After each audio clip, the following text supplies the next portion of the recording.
bigger known, but a lot of them are emerging talent that are really about to come up in the world. And I think they have such a powerful influence. So It's interesting you said up was already on that journey before you got there. What do you think? How was that happening? I'm just curious. I would have never thought that. I thought maybe you brought that. Yeah. I came because of it. Yeah, I saw them already making changes and moves because I think in the past did have an image that wasn't so inclusive, but they were already starting to open up that aperture. And I started to really respect that, like the collab they did with Aaron Preston before I got there. And I was like, wow, that's exciting, you know? So it's, you know, I was attracted to the brand because I felt like they were already making strides. And what we could really do is then amplify that and make it even stronger. And so now one of our core pillars, principles of our brand is about an inclusive community. And so it really is a forefront of everything we do. We want it to be about welcoming community, inviting community, holding spaces for culture, welcoming different voices. So that's really a core part of the brand going forward as well. Thank you all. I have other questions, but I feel like, you know, my boss. The show. I want to open for any questions if you have 1 or 2 questions from the audience. Before I anyone has. Oh, and we'll get the mic to you.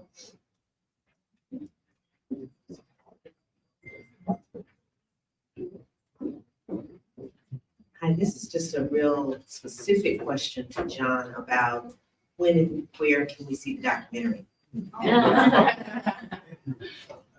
So we are at the tail end of signing a deal.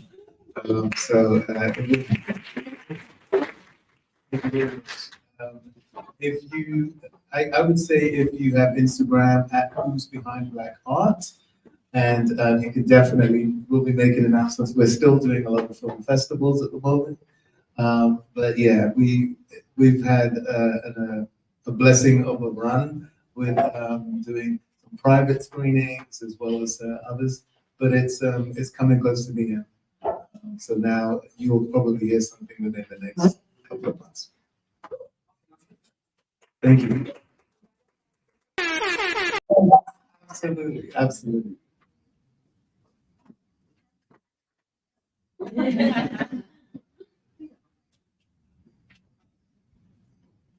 Thank you. Hi, everyone. My name is Morgan. This is a really great panel, so thank you for having me. This question is for Sue-Ann and Carol. In your roles, being able to push forward so many inclusive direction and guidance for your teams, how do you find an organic way to include Black trans women and Black trans men as conversations around their deservingness and authenticity are constantly put into question by our society? Let's see, that was a deep question. We celebrate the LGBTQIA plus community in a lot of different ways. It is definitely a kind of a key pillar for us as well. We had, for example, we have a campaign that we do around Pride, which is called Feel Heard, Feel Seen. And there we were able to really bring trans community into our store and have a very deep, open, and honest conversation about those challenges, about things that they're experiencing.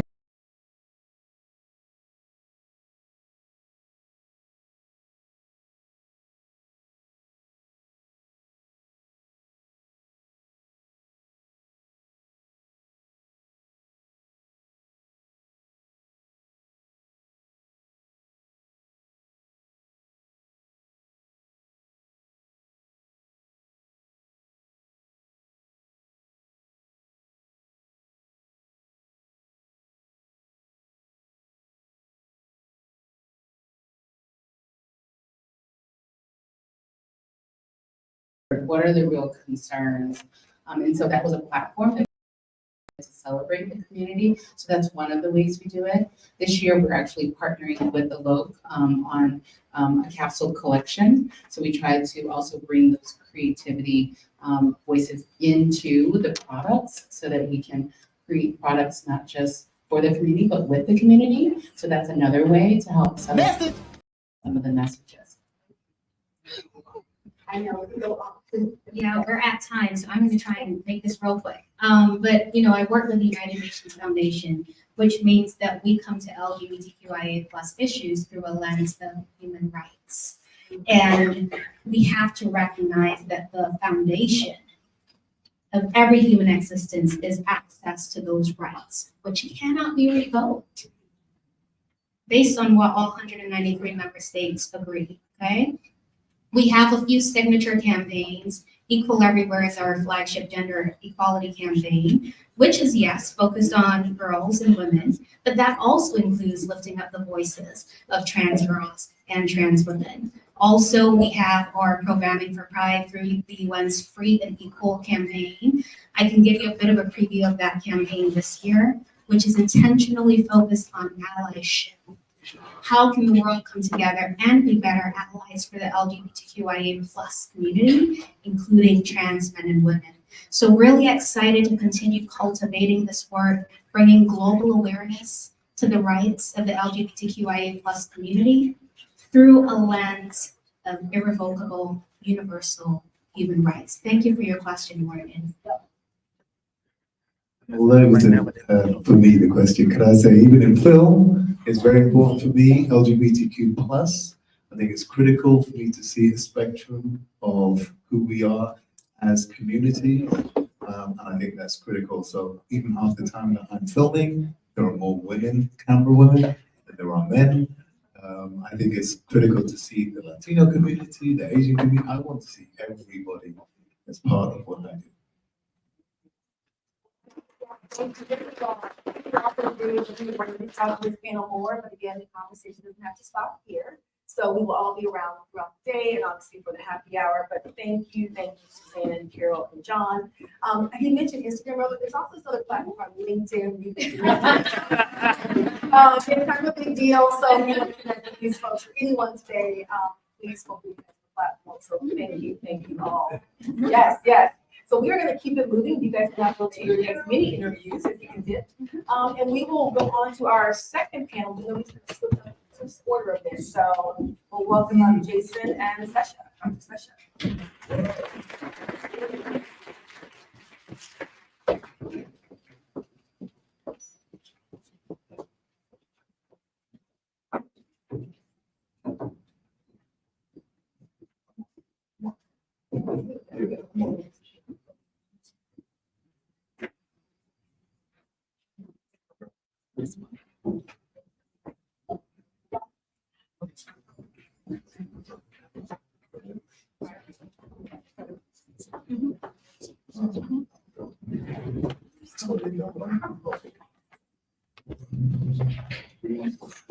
What's up, everyone? Hi. I gotta make sure the ladies is good. All right, can you hear me okay? Yeah.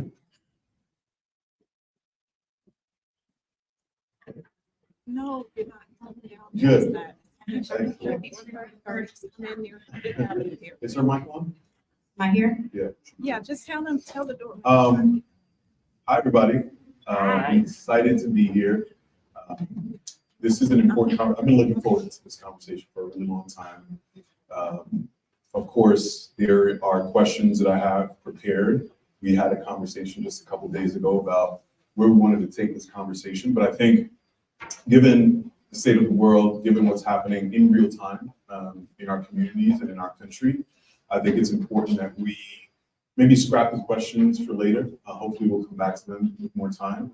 But I think we should just dive right in and have a real conversation about what's happening because from my perspective, I was just writing earlier today on social media and I realized that one, I'm sure you all saw the news, Harvey Weinstein's conviction was overturned. We have, yes, I don't know if everyone knows that, but breaking news. You know, we have a criminal in court right now, just a few streets down from us, that we elected POTUS. And we have our institutions of higher learning burning down for a variety of reasons. And so I think it's important that we address all of that as we're going to talk about equity and inclusion. And no better person to have this conversation than Sisha Joy Moon, who I will let you all kind of look her up, or if you haven't read her bio, if you don't know who she is, I think you should absolutely know who she is by now. But Sisha and I just connected a few days ago, and we've been having conversations, and just had one literally as soon as we arrived here. And she shared something that I think I want to lead with, because I think it sets the tone for the conversation. So the first question that I have, well, first of all, let's introduce ourselves formally really quickly. My name is Jason Rosario. I'm the Global Chief Diversity, Equity, and Inclusion Officer at BBDO. I'll leave it there. I don't think you need to know more than that at this point, but happy to be here. Thank you, LinkedIn. Thank you, Black At. I don't know if there you go. Thank you for having us. And Sisha, do you want to say a few words? So, good afternoon. My name is Dr. Sisha Joy Moon. My preferred pronouns are she, her, hers. If anybody is joining us in person or digitally, I'd like to describe myself in case anybody identifies as visually disabled. I'm a Black woman wearing black brown glasses with curled dark brown hair, a red lip, a black dress, and some black stilettos. Thank you all.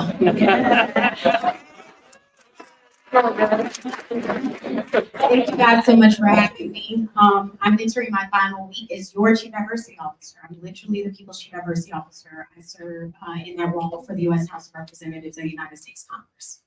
Amazing. So the first question I want to know is how you're doing. And that's, I usually tell my friends, when I ask you how you're doing, I want the long answer, not the short answer. So please, how are you? So the most honest answer ever is unwell.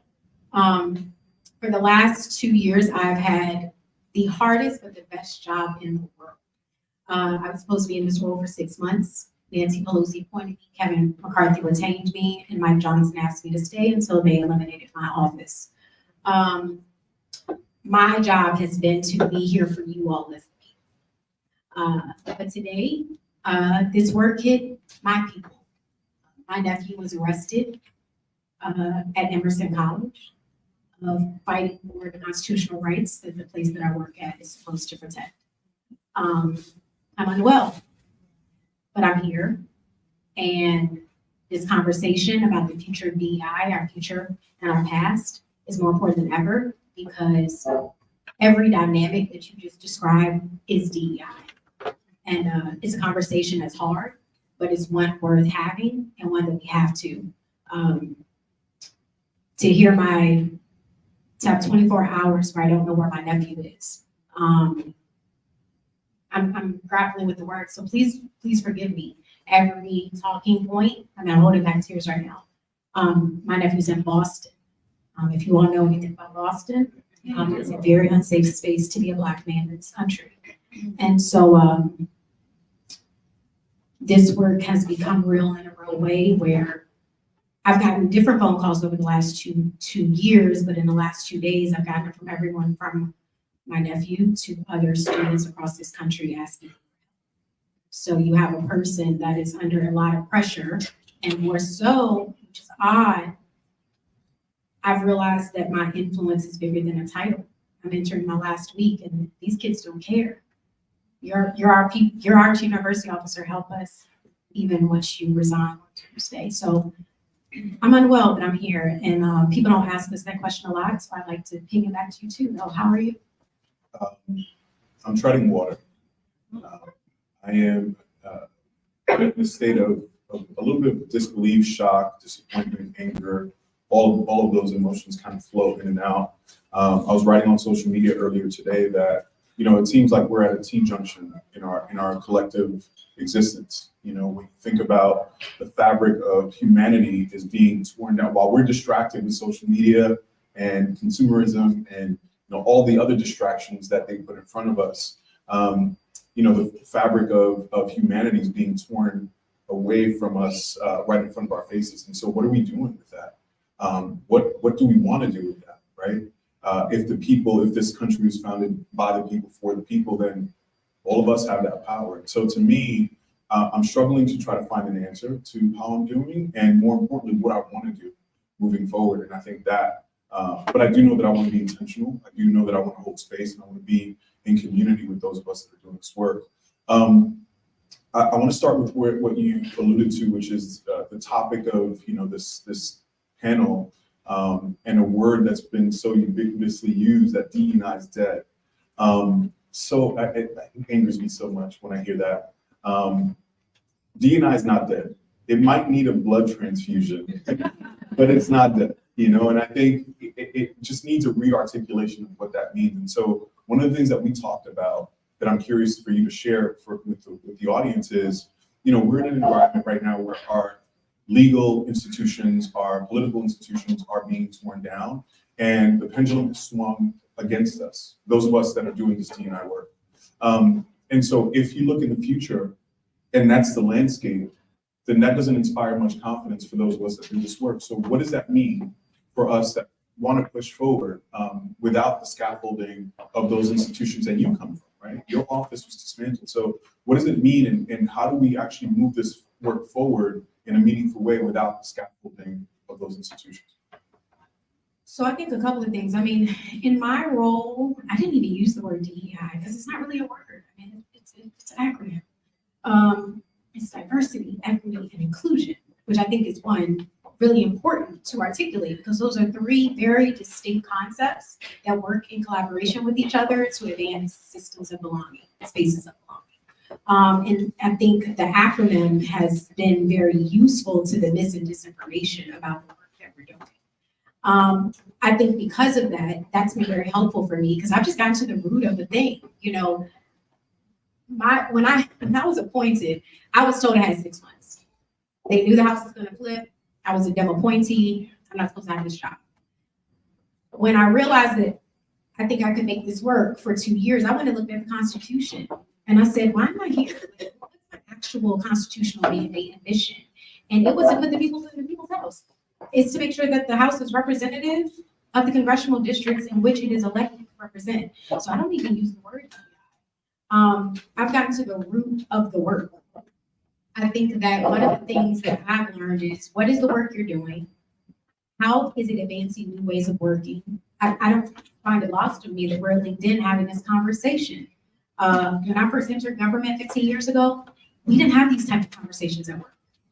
Now you have a workforce that is unwilling to say, I'm leaving this at the door.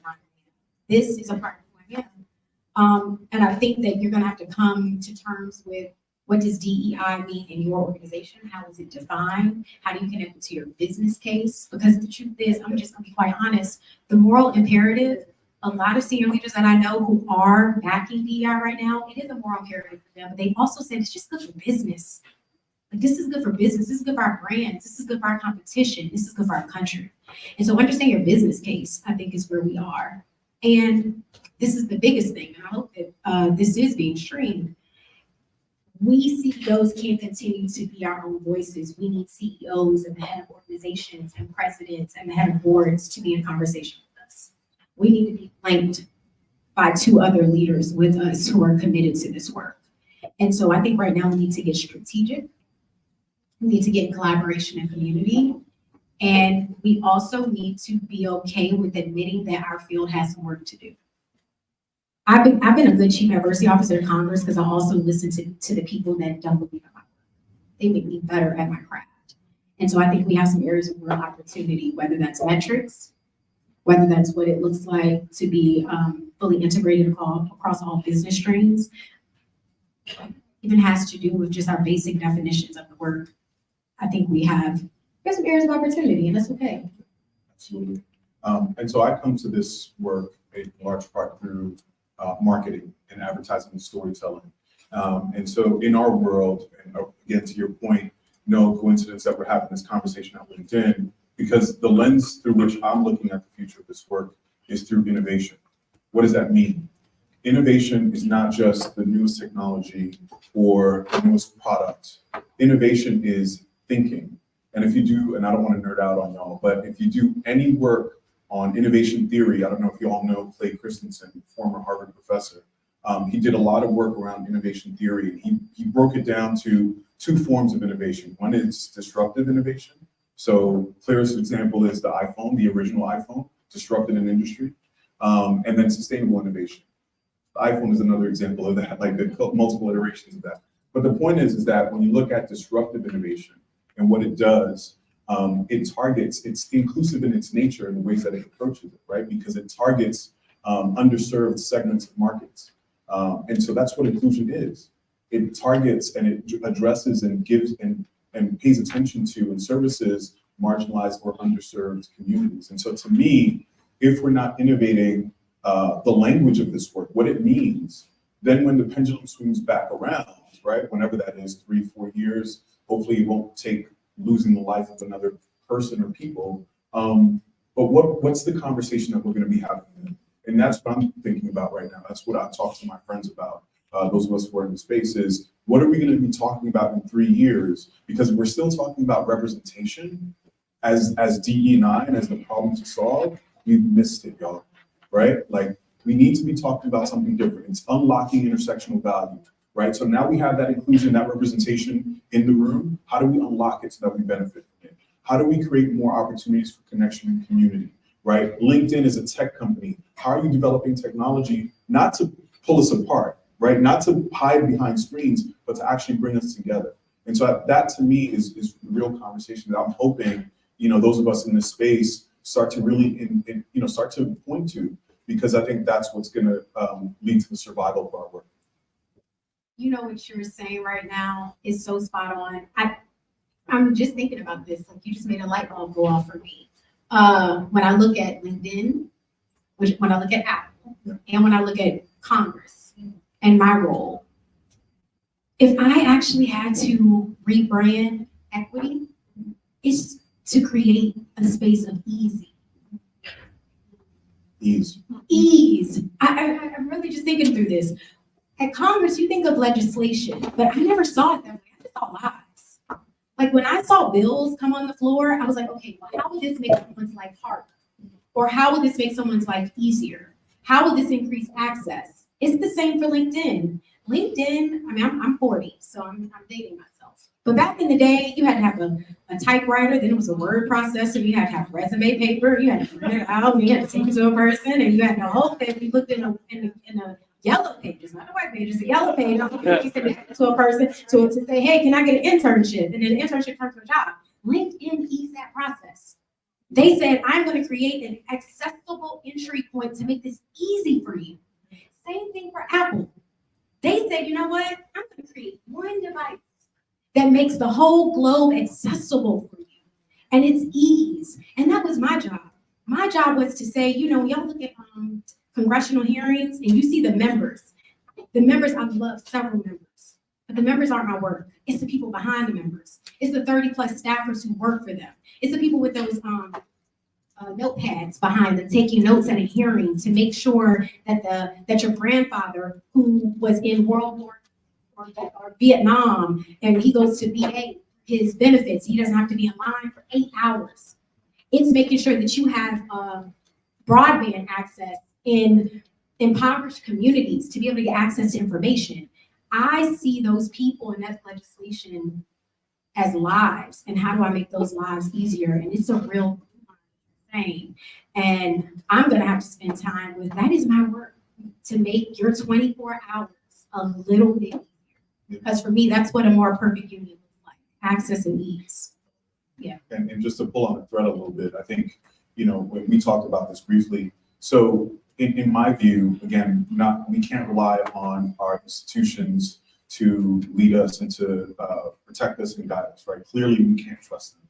So my question to you is, and this is something that I've been talking to our peers about, is where are there opportunities for public and private partnerships? So nonprofit, private sector, companies like LinkedIn, companies like mine, to come together to try to explore and find out where are there outcomes, more equitable opportunities for outcomes that we can work on together. Because I do think it's going to take capital. It's going to take capitalism, quite, ironically enough, to, in some ways, let me rephrase that. because I know some of my friends in this room like capitalism. But the point is that money talks, right? And so if money talks, then how do we aggregate that capital? And how do we deploy that in a way that gets us closer to achieving those outcomes that we want? I think the answer is almost an existential crisis for me at this very moment, because I have opportunities to stay in government in a way where I feel like I can activate those partnerships that you're talking about. One of the things, because I understand the relationship between storytelling and public policy making, a lot of the work that I did at Congress was to bring Congress to communities and to amplify the intersection of government with insert like entertainment, technology, hospitality, you name it. That building legislates our lives. And so I think there's a huge opportunity actually to create convenings that can lead to collaborative spaces. I know this is about to sound so strange, but this is the time that kind of excites me, as we were just talking about this morning at Fortune Magazine. I'm excited to be in DEI right now. I'm about to say something that, we talked about this morning, it's true. In 2020, we saw these jobs increase almost 300% in appointments. Having those. What? I'm not saying- No, I'm about to here, you don't know what I'm about to say. Some of them people are gone. Because the cream of the crop and the true experts are still here. They have risen. Come on, 10 minutes.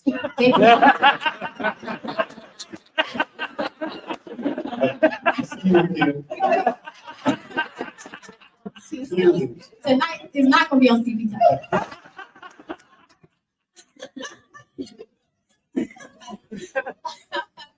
I don't even know what The ones that are still here. Oh, the ones that are still here. We have a real opportunity right now because we are the ones that really have the expertise and the experience. And so I feel like right now is the time to lean in, which is, I think there's a real opportunity and I think there's a real appetite because the pendulum will swing. And oddly, I think it's swinging right now. When things become super extreme, that's because we're actually on to a thing. So I know that sounds crazy, but I'm more going so far that it's gonna come back. That same week where they eliminated my job, and it, how do y'all understand? I knew my job was gonna be eliminated. I saved my whole jobs, and I resigned. I was supposed to just go away with a nice little AP news piece and my little hometown newspaper, Richmond, Virginia, shout out. CNN made me breaking news. It was me, Trump, and Kate Middleton. Got the water system of breaking news. They gave me some good photos. And it was interesting that then 2 days later, they called Brand the DEI mayor. And then Beyonce released Cowboy Carter. And while you guys might think of that as just a country album, she designed that because she did not feel welcome at work. She went to a work event and they said, "You don't belong here." I saw a thread and I ended up overwhelmed but inspired. I think we're actually entering a really, really hopeful space. And so if I leave you all with nothing, it's time to lean in. It ain't time to lean out. I think we're on to something. I think those private, partner, and philanthropic partnerships are going to be key during this time. Absolutely. So I think we maybe open it up to questions. What's that?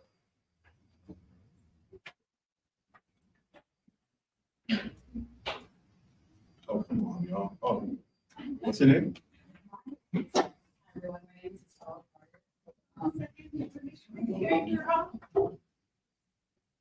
Hi, thank you guys so much, number one, for being here tonight and for all of the work that you do, both of you like individually. It is very impactful, and I know maybe young, but I do reap the benefits of the work that you guys do and the work that the people who came before us. So thank you.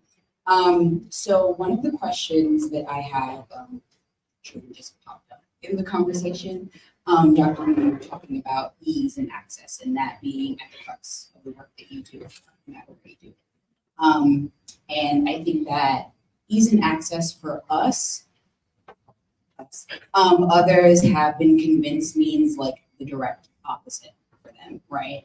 And so what I wanted to ask is like, the work that we have to do now, is that in combating that messaging? Like, is it in utilizing their capitalism to elucidate like the inherent flaws in that messaging? Like, and what can we in the audience, right, like, do now to help in that effort? Because like you guys were saying, I really think this is a critical time, because like that pendulum does keep swinging back and forth, and I think that that's going to be like, not that it's going to be, it has been inherent in our struggle, like here on this soil. So now is the time to fight.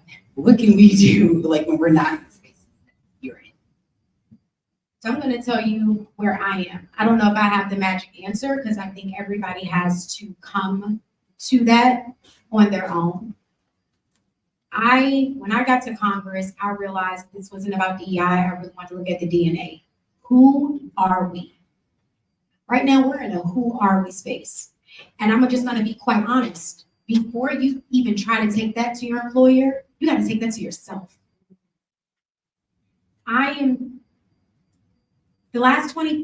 Since CNN broke it, the last 3 weeks have shown me my core values. And before then, I thought my core values, I'm gonna give you the set: integrity, collaboration, community, service, commitment. I realized courage is one. I've had to lean into what it means to be courageous to do this work. If you're in a CDO role and you aren't a little nervous, you aren't a little bit scared, and you're walking into work comfortable every day, you're not actually doing your job. You're not doing your job, you're coming. So I think we have to take the time to choose. And we have to spend our time with ourselves where I can give you the magic answer. We're in the space of who you thought you were. I mean, we love to say, oh, after MLK, oh, I would have been doing. Would you? Right. Would you guys? And so I think that's where we are right now. And that's why I'm saying finding out people who are anti-DEI has made me better. Because don't go to a CEO or the president or the head of the board saying what they should do if you ain't doing what you're supposed to do. So let's start there, and we have some work to do there. So we need to sit with that in our own truths right now.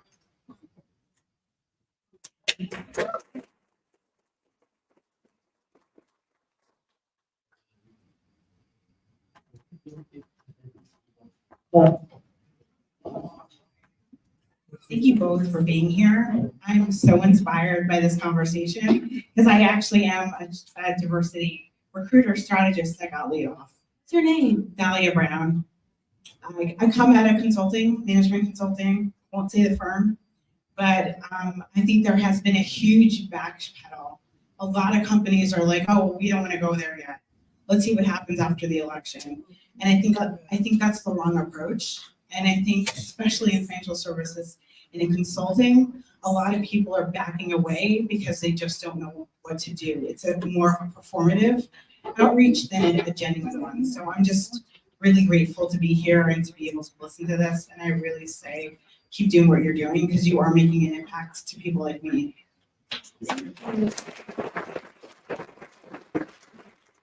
And can I just say, they don't know. Oh, how many minutes we got, sis? Okay, can I just say, and we have to give ourselves grace. We don't know. Some of these questions have never been asked in the workplace. You ready for what I was asked for today? Can you wear a keffiyeh at work? Do we post on Easter and say Trans Day of Visibility? That had CDOs up all Sunday, away from their families on Easter. I'm telling you, I was on strategy calls to the point that most companies didn't post anything. These are questions we have never had to ask for. So when we need to give ourselves a little bit of grace, we're figuring out some things in some real time. To get to November, this is my advice to every corporation. I need for everybody to have 5 scenarios they are planning right now. I'm gonna give them to you. 4 if things go full red, 3/4 red, 2/4 red, 1 is always gonna be red because it's the bench. Versus blue, so flip that. Because Congress, not even Congress, the House, Senate, Supreme Court, and White House, and those political dynamics will have very different implications on how you can do the work moving forward. But then there's a fifth dynamic, and I am nonpartisan, I'm truly independent. But this is what I do know. Regardless of what happens in November, there is one candidate who, if he wins, he will say he won, even if he loses, he says he won. Will also have implications. So how are you helping your organizations brace for impact in November and January? And you all need to get very proactive with your strategies, because that hill will make its way into your workplace. Can I just add, that's amazing. I just want to add two things. One is that, the last point that Tisha made, I think the mistake that we made, those of us that are D&I practitioners broadly, whether you're a CDO or project manager, is that we, to the extent that we're in corporate spaces, we come to the table pounding the table on equity. It's got to be about equity. It's got to be about, oh my guys, we work for for-profit businesses. We don't work for nonprofit businesses. And so how are you articulating the value of this work in that language? And I think that's one of the mistakes that we make, is that we're so adamant and passionate, which is, there's nothing wrong with, but so passionate about wanting to move this work forward that we forget the environments in which we find ourselves. The second thing, young people are changing things. You're seeing it. And I think as much as they want to hold on to the current structures, it'll change, and it's changing. And so just lean into that. And to your point, just have a strategy. Yes, ma'am. You say you had a question? I think Hi, I'm Lois Castillo, and I'm gonna switch this a little bit. I'm gonna talk about the practitioner as a DEI practitioner. We talk about the work all the time, what they're doing, but so many practitioners are putting themselves at risk physically and mentally and emotionally. What should we as practitioners be demanding from our organizations, just for our physical and mental safety? Yeah, thank you for asking that, because I find myself in that moment right now, pulling the last bits of hair that I have left out. So I think it's a great question, and the topic of self-care, self-preservation is an important one as it relates to those of us that do this work. I can tell you what I'm doing. I'm not relying on my organization to do anything for me. What I'm doing is leaning on my spiritual practice, making sure that I'm finding spaces for community and spaces to find joy. You know, one of my goals this year is to, kind of play more and find ways to just be more childlike. And that kind of combats some of the seriousness and the heaviness of this work. I have friends in here. Dre, what up? You're late, bro. I have friends who hold space for me, right? And I think it's important to have that community as well. I'm not going to go into the whole therapy thing. I think the community already knows the importance of therapy, but I think that's really it. And then say no, right? I think that's also part of it. I think we're expected to. One of my frustrations is that something happens out in zeitgeist, and the expectation is that me as the chief diversity officer, respond to that, to the organization by email or whatever, without having had time to process it myself. And so I think take your time. The world is burning. It's going to continue to burn. But just don't lose yourself in the process. I'm gonna say he got it, because I'm not taking care of myself. So I'm just gonna keep it up with you, sis. If you see me up close, it's a whole bunch of gray hairs I didn't have 2 years ago. But I'm gonna say one thing that I think is really important. When the news broke about me on CNN, I got a phone call, I'm not gonna say from who, a very high-ranking past government official. Don't know how they got my number, I guess that's part of working at the government. And gave me a list of instructions. It included scrubbing my home address, getting a Google number, and getting an info app. She was telling me in real time, your life is changing and it can become both physically and psychologically safe because you just became an international headline. What I need for you to be okay with, and every practitioner, is it's also okay to say, I don't want to do this anymore. It's also okay. Like, I feel like people need to hear that permission, because to do this work is about to get dangerous. Just gonna keep it a buck with you. We're one Supreme Court decision away from what we do being legal. Yeah. Seriously. And that's a real thing. And this can impact you, can impact your family. And so I need for us to really be clear-eyed on where we are right now. And so I appreciate what he said, and I'm trying to take his advice too. Thank you. Yeah, I'm sorry. Hey, I am the last question. Thank you. Really appreciate your honesty, candor. I think my question is around the pendulum swinging. So I've worked with Ty on equity work, and we've seen that in the past, there's been more gains and more advancements in DE&I. And right now where we are, it seems like some of that, we're losing some of that, right? Because of the economic downturn. Let's keep Black people in the organization. Is like, should we be feeling like that's normal? Like, should we be like, okay, that's fine. Like, they care less about DEI right now. Or should we continue to be fighting for this, right? Because you all are DEI leaders. Like, you know, there is a pendulum. Like sometimes it becomes essential, but to me, it's always essential. So I just wanted to get your perspective on that. Yeah, no, I think it's what I said earlier about, what are we doing to prepare for that next wave, for that next opportunity where we'll have momentum in our backs. And I think what's happening right now, to your point, after 2020, with so many people, with so much fervor around, we need chief diversity officers, we need to hire for this position, we need to do this work. I think we got a little complacent, to be honest with you. As a community, I think we got complacent in thinking that that just showing up and just having these titles and just being in the room is enough.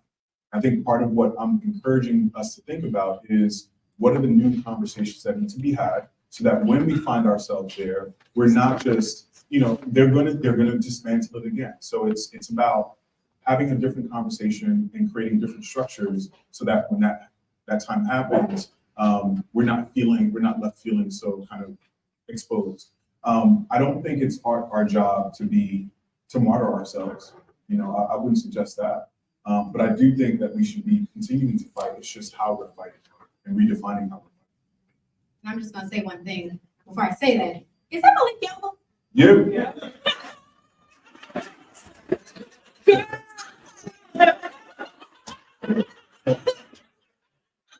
I'm good. What? Hey, bro.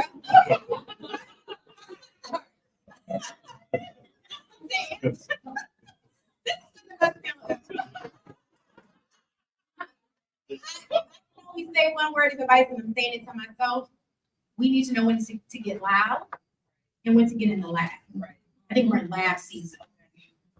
So that we get loud and heard. Right. For sure. Thank you all.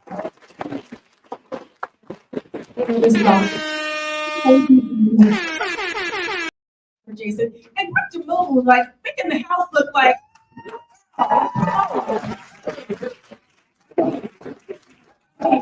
Matter, but I'm surprised that we had someone like you out here looking, fighting for us, right? It's so good like that. No, thank you, Jason, thank you, Dr. Moon. So we are continuing to give you a Hey y'all, welcome back, y'all. We are back. Another episode of More Than the Title. We are air at the Black Icon event down in LinkedIn headquarters. I'm your host as usual, Jared Thomas, and I got my brother John Campbell, founder at Jason 10 Time. JC in Time, brother. First of all, it's a pleasure to meet you. Pleasure to meet you too. Pleasure to meet you, King. So love the panel that you just got off of, brother. Would love to know or let the people know more about the content that you're currently creating, brother. Yeah, so I just did a documentary called Who's Behind Black Art, which was one of the conversations here about Black creativity, art and culture. I also just finished another feature documentary called Color, which was traveling several countries around the world and exploring color in food, color under the sea in Australia, the Great Barrier Reef, and it's also in Morocco about spice markets, Alaska about the Northern Lights. So, my intention is really expanding conversations around our cultures and content that really exposes more of who we are and what we do and what is possible with us. I love it, brother. And I can hear, as you're saying, the passion. And I'm curious, what inspired you to follow your passion and go past this path as far as content and exposing our culture? It really was instinct. I really feel that it's important to pay attention to that. I was just explaining to someone that there is sight and then there is vision. So sight is what you see with your eyes, vision is what you feel inside, right? And I intend to try to live as authentically as possible with a sense of purpose and vision. That's it. You heard that. Live as authentically as possible, because that's what we do.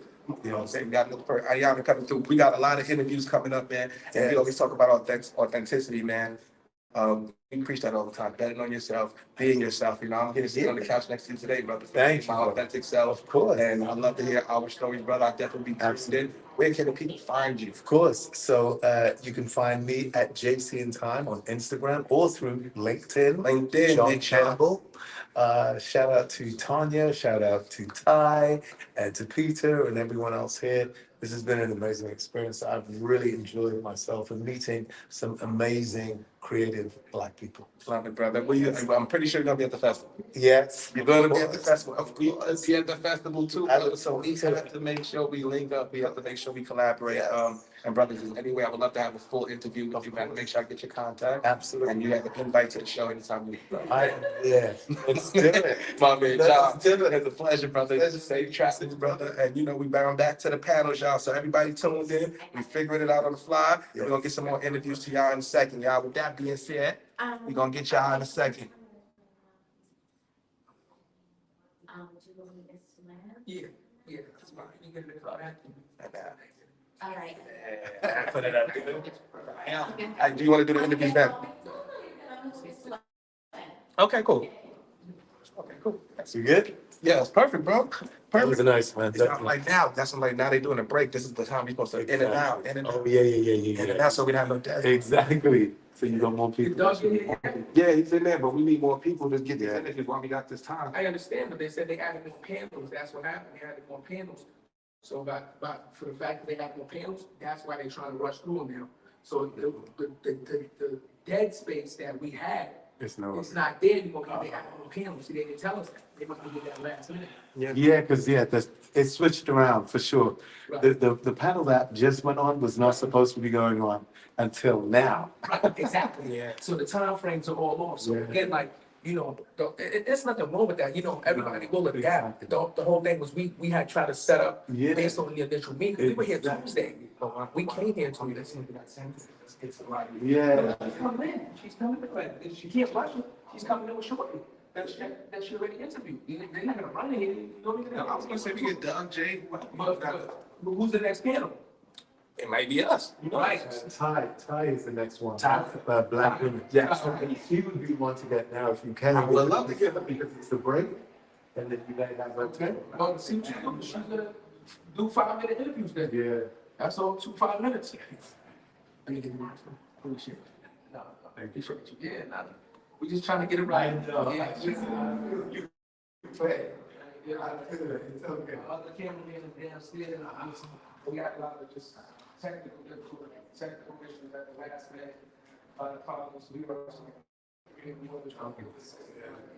know, technology, right? When it works, it's perfect. When it doesn't work, that's why you're doing this job. Just understand that. Because you can have I appreciate that. I appreciate that. I'm serious.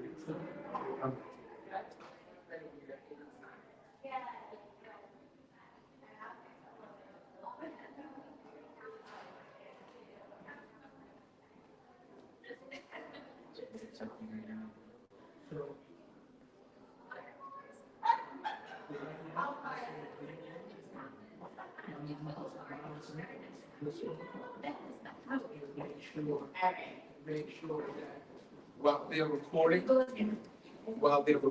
it's up on the line.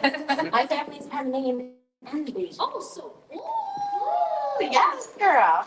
Are we good? Yeah. So what we're gonna do again? You're gonna be live. So as you're talking, you're gonna see yourself live on the screen, just like the panel. Okay. Right? Yeah, we don't need big mics up or anything. No, because you're right here, so that's fine.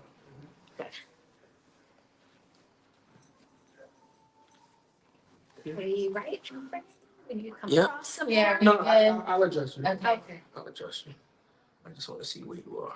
Okay.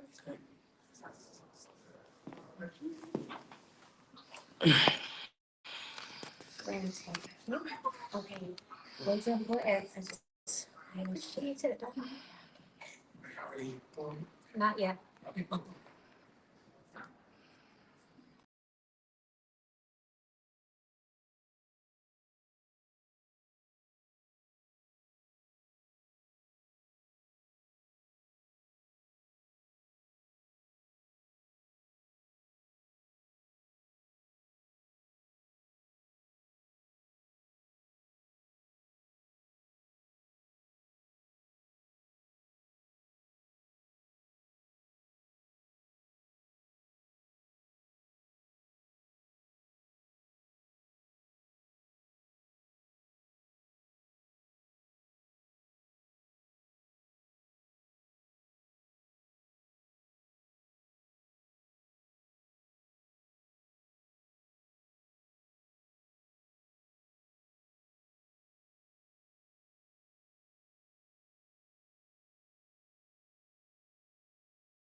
Okay. All right.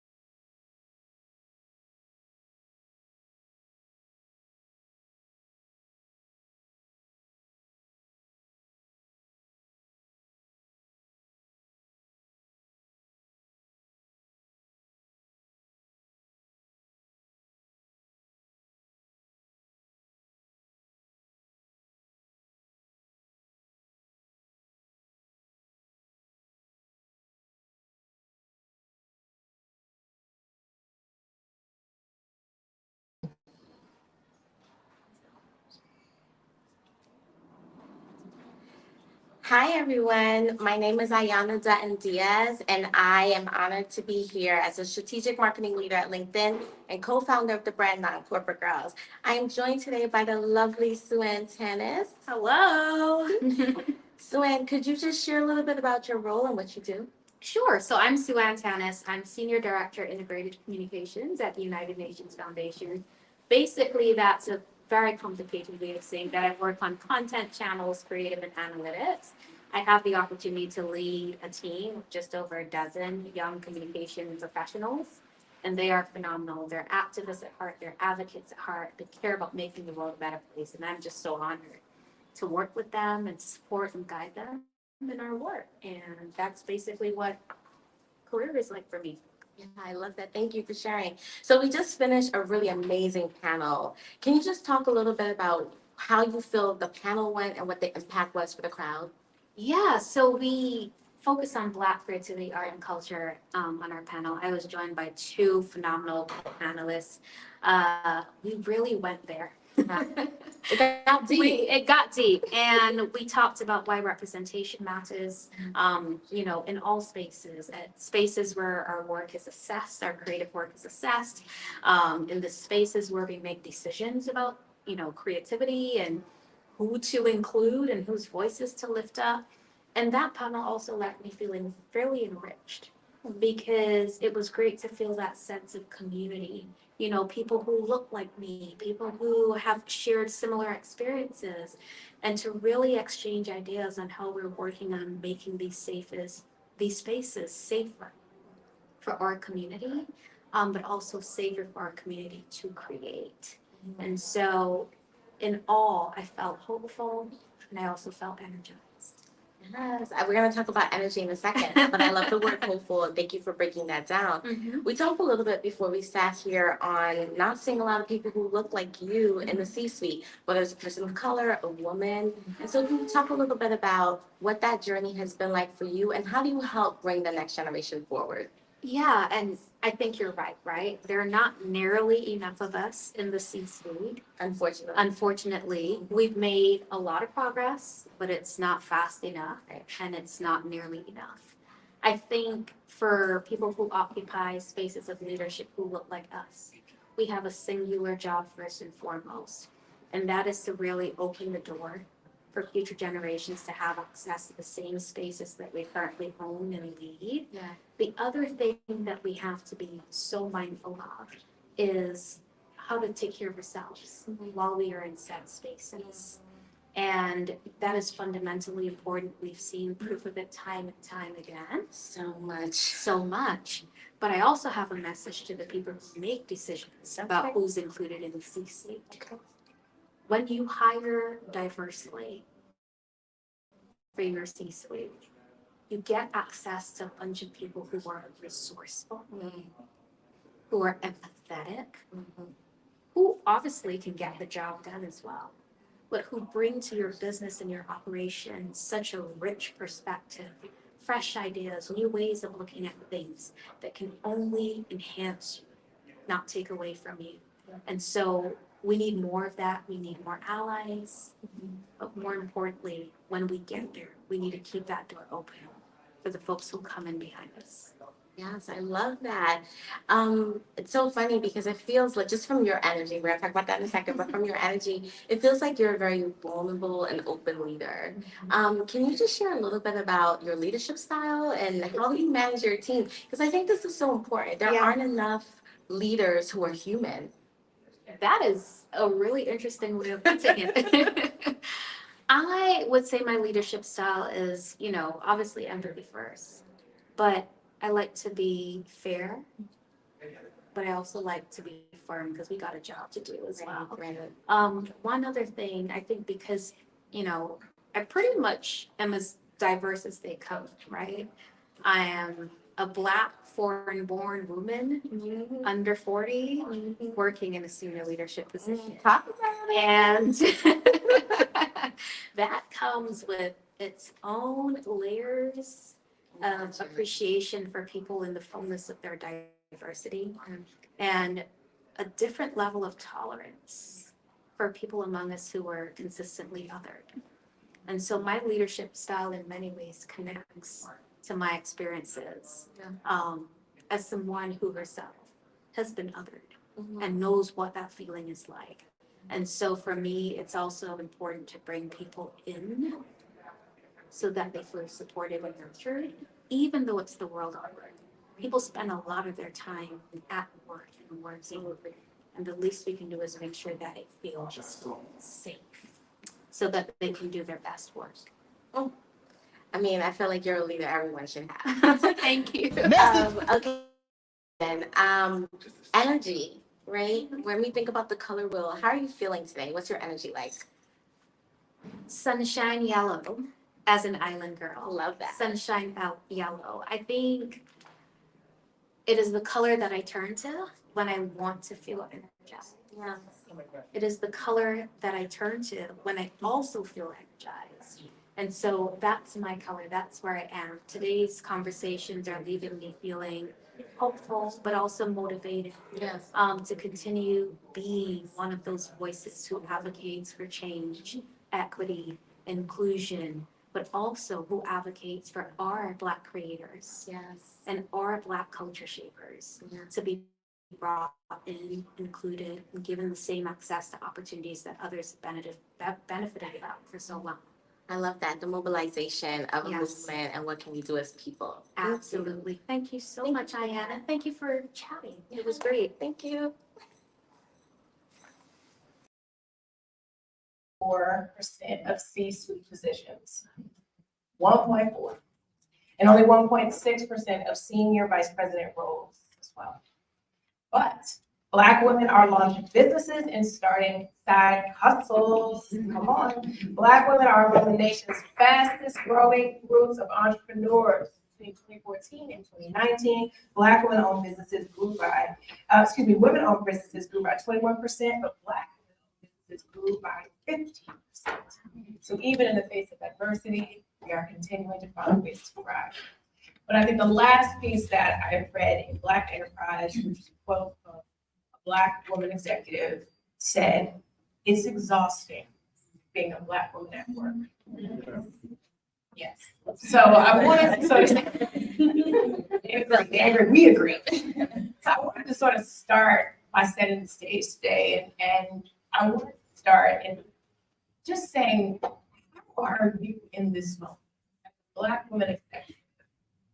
Tell me how you are, how you're feeling, what is on your spirit as we are all sort of in this together at times. I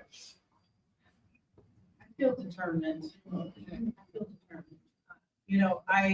of my hopes is that conversations like this and moments of reconnection allow you to regain some of the energy you need, and maybe the conversations that you need to have to then go back into the spaces where you are, where you might be the only person on your team, in your organization, or in a space. So, I feel determined and I do feel exhausted at times. And I was reflecting before we came out here, and it's interesting to be on a panel talking about this, but also then feeling like sometimes you're dealing with it in your life, and like to give guidance on it, but then also be dealing with it at the same time. you know, in the space and experience that we all have. So even beyond that, I'm just determined that I'm hopeful that you all are here re-energized to do the things. I love that. I'm inspired by that. Thank you. It feels, it's hard to pick one word or one feeling, and after even hearing you talk, there's two in that, exhausted and determined. And I feel very similar. I feel there are moments where it feels isolating and exhausting, but also moments where I feel inspired, where I feel hope, and where I absolutely feel determined. And I think it's okay to have all it's hard to believe you couldn't have all those feelings.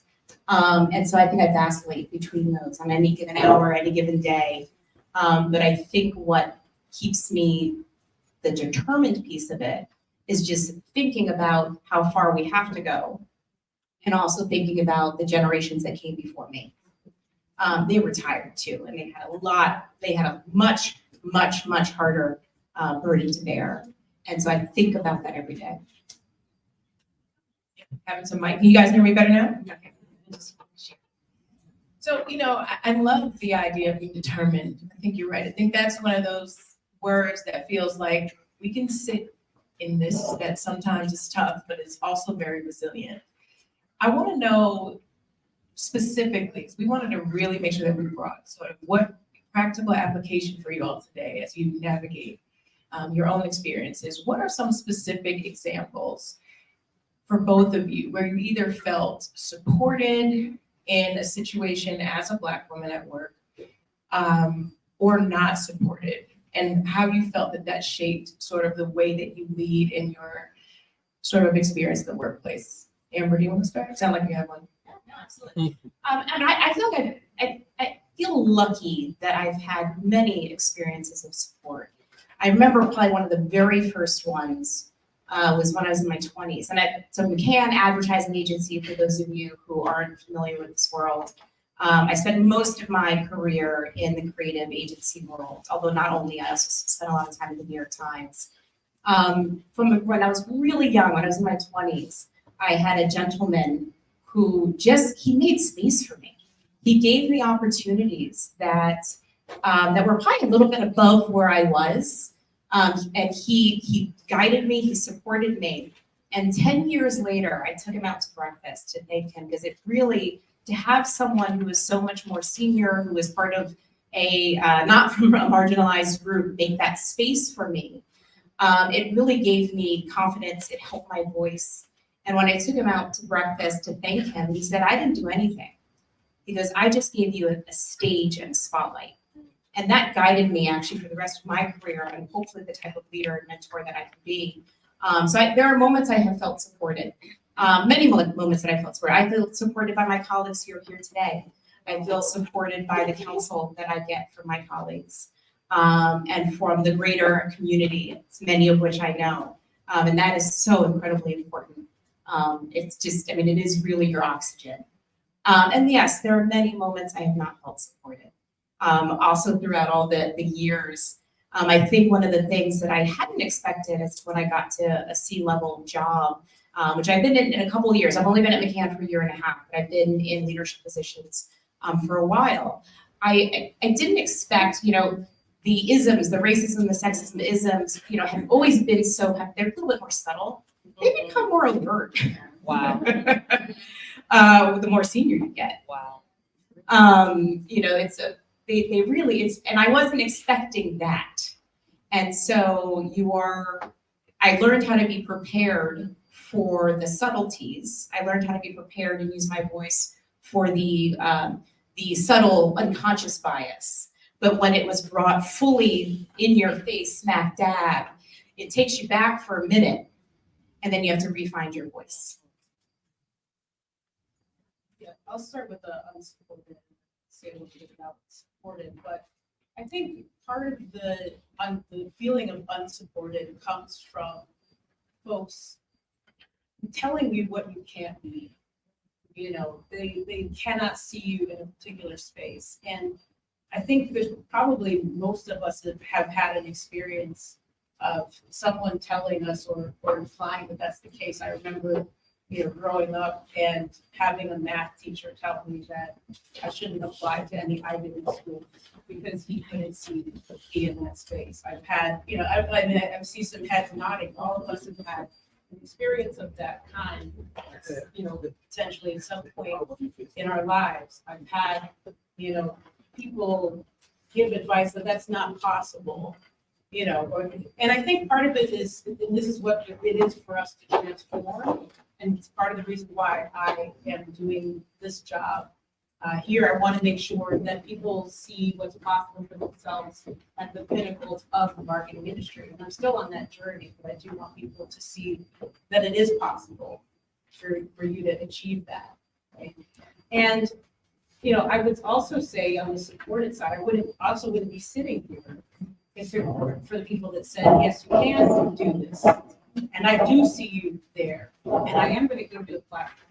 LinkedIn for me has been a tremendous empowering platform to have conversations and to be candid and to highlight this conversation, other conversations on this topic. So, I think the work to be done is to step into a space, own the space, you do belong there. And also you don't have to receive advice you get from people where it's uncomfortable. Say, I don't receive that. Give it back. Give it back. That's your thing. That's not me. Right. I don't receive that. I love that advice, and I also have been thinking a lot about the pendulum switch that's been coming up a lot today. I think we feel that all of this is happening. So I would love to just, before we jump into Q&A, just talk about what do you actually feel is holding people back, from actual evolution and progress. Do we think it's a fear? Do we think it's cancel culture? Do we think it's the fear of being dragged? What do you think is actually stopping evolution of supporting Black women leaders like ourselves, like those in this room, and really evolving towards more inclusive thinking and more psychologically safe environments for us? Yes, we need an hour for all the things, because there's a lot, and I think that's part of it is also understanding how multidimensional, dynamic, like how many layers there is, right? So when we talk about what's holding back, we look at, so much emphasis being talked about around representation, which is important, but none of the hard work happening within organizations around how are we really creating inclusive environments. How are we changing the systemic bias that lives in our organizations? So you can have representation come into your organizations, but if you're not then changing the systems that were not meant for us, they were not meant for us. And if we're not changing that, then we're going to have people who don't feel included. We're going to have people who, the bias comes out even more. We're going to have people leave, right? And we've seen that in the marketing and in the creative industry. So one, we're not even getting to the real issues within a lot of these organizations. Then on top of it, well-meaning leaders who do want to do the right thing, right? But they're very worried. They don't have courage. And the courage word came up in the previous panels. Thank you for that. The courage is no longer there. And sometimes I get it too, because the world we live in social media platforms, anonymous social media platforms, means there's so much misinformation out there, and that some people who want to be brave or want to be courageous get dragged, and they're done. They're done. We don't give each other, we need to give ourselves grace. We don't give each other grace. And so if just in America alone, if we're 400 years of systemic racism, it's going to take a minute for us to unlock that. And so we need to give each other grace as well. And we need to make sure that we are cultivating a learning environment. That doesn't mean that there shouldn't be accountability, right? And these are different things. So there's just so many different concepts that we have to tackle. And we're not doing it. We're not really thinking about the work that needs to be done to undo what has been built for hundreds of years. Has anyone read Isabel since book cast. Yeah. Okay, so a number of people have read it. It's an uncomfortable read, but a really good one. If you're not so much a reader, more of a movie watcher, there's also a movie called Origin. And as you said, this goes deep. It is systemic. The movie and the book go into, it's an exploration of the caste system, and it explores the connections between what we're the racial caste system in the United States, how it's connected to the caste system that appeared in Nazi Germany and also in India. And it connects the idea that if there is a bottom, there's a top and a middle, and people are basically in a hierarchy. And in order to maintain it, there has to be a bottom, right? And that bottom is rooted in the dehumanization of people with specific identities. And so uncovering that and unraveling that means confronting what it means to see these identities and put them in a box. And part of how we start to explore that is actually looking at behavioral science, looking at bias. As Black women, we face things like the glass cliff. When that new book is. Yeah, so good. Glass cliff. It's this idea that when things get hard, now you can have the opportunity. Angry Black women. This idea that we are contentious and other identities don't have that ascribed to them. It's like the pet to threat. Has anyone heard of that? This idea that it's cute.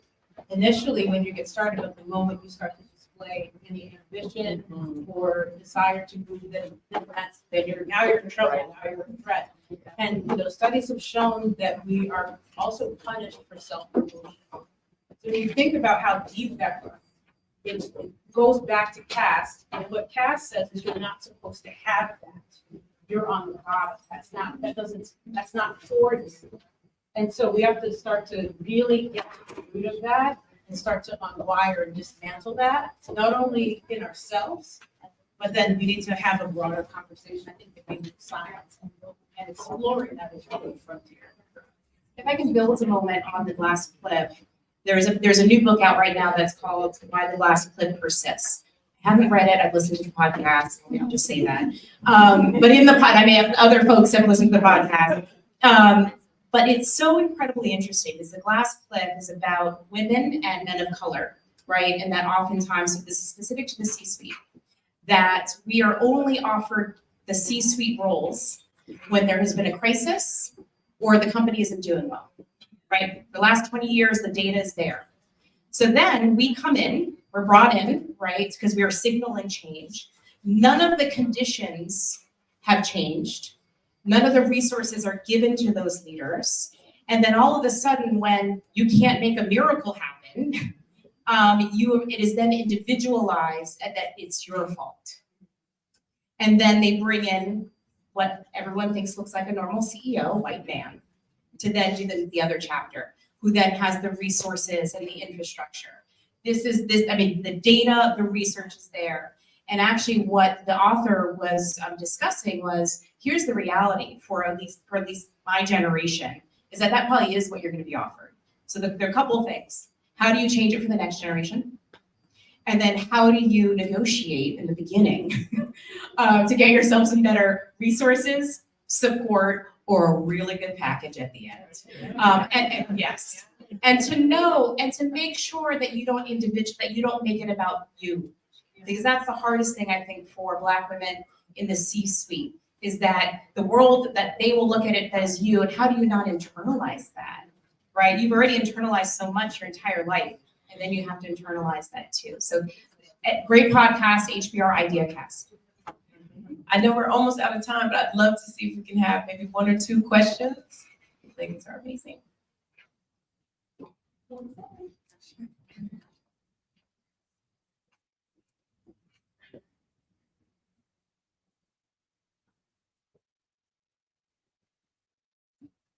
Hi, thank you guys for being here today.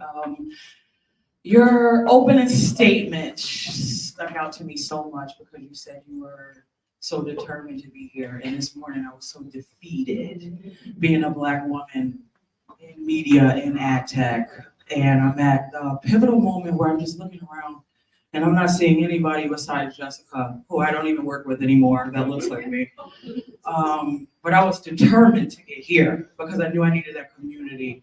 So my biggest question is just like, as a Black female or any person of color, what are some just things that we could do in our day-to-day to just help us break through that glass ceiling? I'm at like manager level now and I like see it coming. I'm like, I don't know if I could get to director. I don't know if I could get to VP. I think I need to leave media. And honestly, I'm like, I might become a flight attendant. That's what I'm thinking.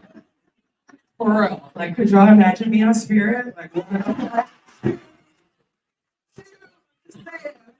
picture.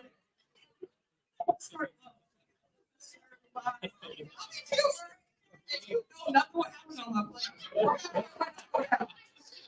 You know, alternatives. I'm just being so serious. Like, I've been in literal media hell the last year of my life. I think I'm on my like 1 year anniversary of the hell I've been in. Stop validating me.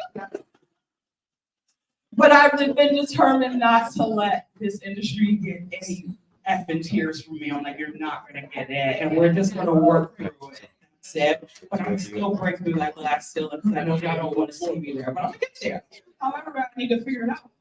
If you guys have any like suggestions, I'll take on. Okay, I catch that. Thank you. So we all felt that. So a couple things. So the first thing is to think about, are you in the right place? And I think that's where you started. Like, am I doing the thing that I'm meant to do? Is this a match for me? And are you clear on that? And again, like there's always like some room to grow. But first of all, like, are you doing what you love? Are you in a place where you can thrive? Life is short, you know? And then once you've established that, what does good performance look like in that space? Because we have to be clear on how we're being measured, you know, and sometimes the bar can shift. So let's, you know, without us knowing.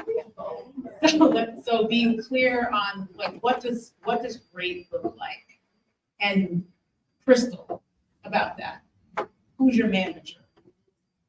Managers make or break. Literally, people don't leave companies, they leave managers. So just, do they give about you? Do they, you know, are they there for you?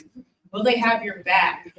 There's so many instances where I feel like, you know, managers aren't as connected to our experiences. We're less mentored, we get less feedback. So that is such a critical thing for us to think about in terms of like, who is our leader?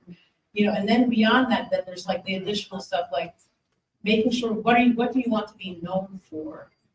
You know, and then you start to build a brand around that particular thing, because guess what that does? When you walk into a room, your credibility is already there. You don't have to prove why someone should listen to what you have to say. It's already out front doing the work for you. And that could be a small or a big setting. And then it's Game of Thrones out here sometimes. Let's be honest. So what that means is, yes, a lot of the time, I mean, human beings.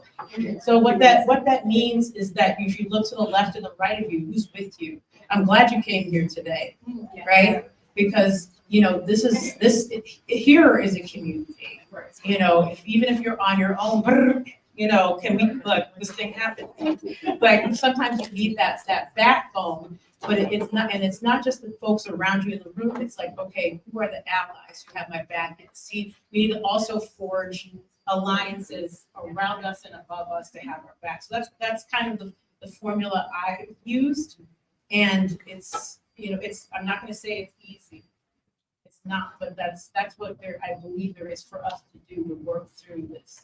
And so you don't have to work for spirit. Unless you want to. Let's go dream. Because the reality is that, I mean, and again, this is another research point, that managers are uncomfortable giving the feedback we need to get to the next level to people who don't look like them. It's data, I mean, that is proven. And majority of Black women do not have Black women who are managers, right? So here's when I talk about systems and cycles. This is an ongoing system and cycle. Message. On what Ty had said, one of the things I had learned to do was try to figure out how to like get the feedback out, because it wasn't going to come naturally. And I would then find myself having to ask different ways how to get the feedback, because I knew I needed feedback. We all need feedback. We always need feedback. Your family knows you need feedback, right? They give you feedback all the time. But if I'm not getting it, I know he's thinking it, but I mean, I can do nothing about it, right? Now he may be giving feedback to someone else, and they're then growing. Then all of this, and we see this, the data shows this across the organization, right? And so think about how you can get feedback. And we want it to come naturally from the manager. It's not going to.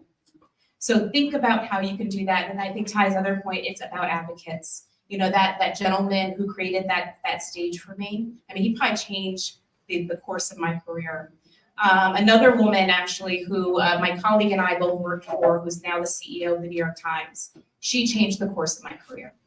And just, you know, two people, right, who make that, it's all it takes, change the course of my career. I feel like they said it all. Any other questions?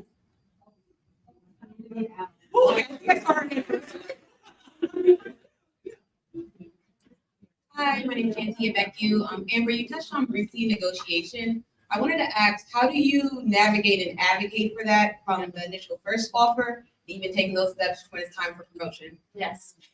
So, I mean, I'll say right now, yes, deep breath. So we're damned every which way, right? As a woman of color, as a Black, we're damned, right? Because the original advice counsel we used to get was, well, you just need to ask for a raise.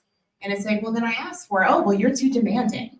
Like, you look like, who do you think you are, right? So leave that to the side. Leave that to the side. Really spend time with what do you need? Do your research. Find out from your community, from the community within the world that you're in, the industry that you're in, of really what is fair. Stay strong, be confident, and really know what are the things that you will not walk away from, right? That this is the thing, and you have to stay really strong in that. And this is gonna sound crazy now because we live in a hybrid world. This will sound crazy to the younger folk, but maybe 50s. I mean, yes, we started the same company, but we didn't know each other. It was at different times. But when I had my second baby, and this was maybe 14 years ago, when I had my second baby, I knew I really needed to work from home on Fridays. And that sounds, everyone works from home now. But at the time, that was radical. And Gay, the woman founder, at first said, sorry, we can't do that. And then I just said, well, you know what? Then I can't be here. And I meant it. And then she said, oh, okay, we can make that work. We can make that work. And from then on out, I just said that is the thing that I know I need.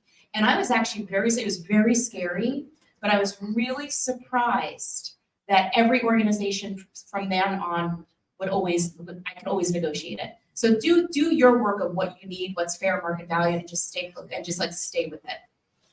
Yeah. So part of the challenge with negotiation, especially if you're talking about pay, is that as you said, that person may, if you come at it the wrong way, they might be like, oh, you're asking for too much. You don't deserve that whole conversation. So we need to figure out how to get that person to lose the bias. Yeah. We almost have to dismantle the bias before we can even enter into a real conversation where they see our worth. So one of the things that's been helpful for me is to figure out how to get them to stand in my shoes. And that you might say something like, if you were me, what would you do? Like anything you can do to get them to understand what it's like to be you, where you're coming from, and and to start to think that way, to make sure, because I think part of the challenge here is the dehumanization. I think that you want them to see you, you want them to champion you, so the other thing is even think about before you step into the room, what are you doing to make sure that it's a foregone conclusion? What are the relationships and conversations you're having even before you get to negotiation? So that when you get to the negotiation, they're already primed. And to think about you as a person. And I think I'll just add a last point to this. I've learned along the way too, is it feels, I know it's a lot probably easier for us to say in executive positions, but I think a lot of times we don't think about the power that we have to save us later when we're starting a job. And I realized a lot of white men start jobs thinking about the end of it. And that, thinking about contracts and what you need to protect yourself if this doesn't work, if you have a manager that doesn't know how to talk to Black women and it doesn't work out, if you have to walk out that door, what does your family need? What do you need to make sure of? And those were just things that we were not always taught to think about. You're really going to rescind it. I think there's a lot more of us that really need to think about the power. My lawyer, who's also a Black woman, she's great. Whole team. Gang. But I just she really told me how much power you have in the beginning. And there's a lot. You can eke it out at the end, but it's a lot more painful. And so I just think it's a good way to think. And of course, it's a lot easier as you get higher in your career, but it's something to think about as well. Oh my God, well, thank you. Thank you, ladies. Thank you so much. I know there were more questions to come. Shout out to them right now. They are on the stage. So Amber I actually met a little over 7 years ago at the 3% conference, which was a conference focused, I believe, on women in creative.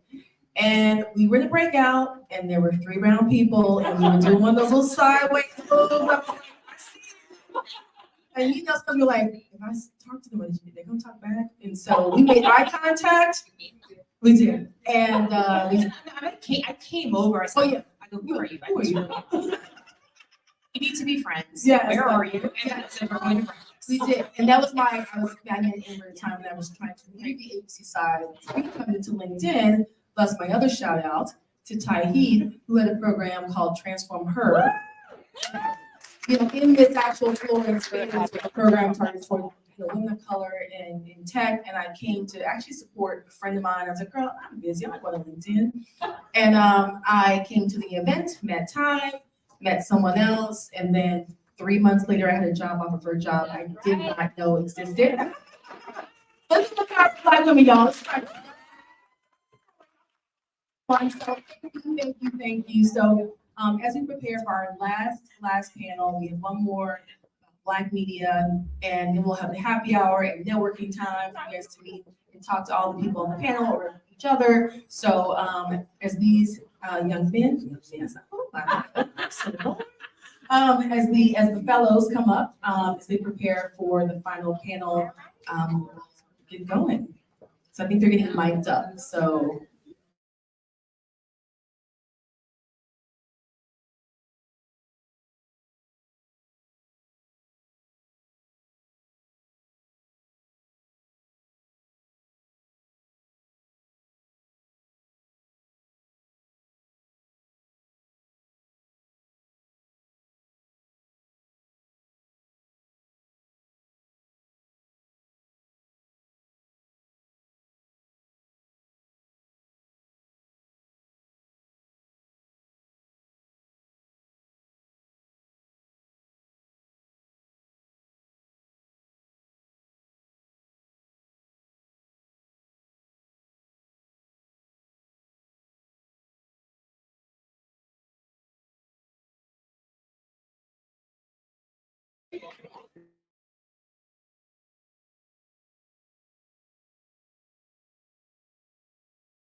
God have with him. Ready, y'all? Are we gonna get it rocking? Let's go. Let's go. Set the mic down. Set the mic down.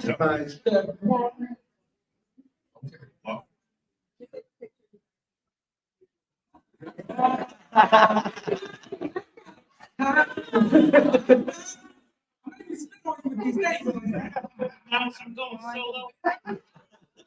You know who Bobby Brown is out the crew now, right?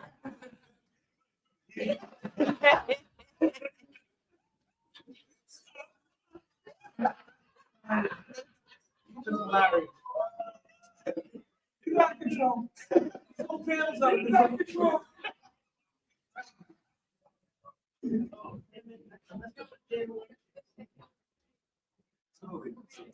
Oh, damn. All right, y'all. We are getting ready to begin. So, for those who are not familiar with us, I'm Jared Thomas, Chief Revenue Officer at Outside the Box Digital, and also co-host and founder of More Than a Title podcast, which is currently charted under 200 in the business and marketing category. And we've got my brother. We popping. My your favorite CEO, my boy Chadio's in the building. You know what I'm saying? And yes, I did change clothes. You know what I'm saying? The setup outfit is not the interview outfit. Women, y'all not the only one that like to dress. You put that out there. We get busy. Jay, what's the model, Jay? Dress how you want to be a dress. Hello, hello. Oh, here you go. Here you go. So let's give these brothers to be on the stage with these brothers right here. First up, we have Jay Alexander Martin, co-founder of Google. By us. That's part of the culture. And also founder of the For Us, By Us Network, which is what a part of this panel is about the importance of Black media and the lack of corporate investment. So thank you for coming on the panel. Absolutely. Yeah. Yes. And then we also have a legend. I watch your brother every Wednesday on Fox.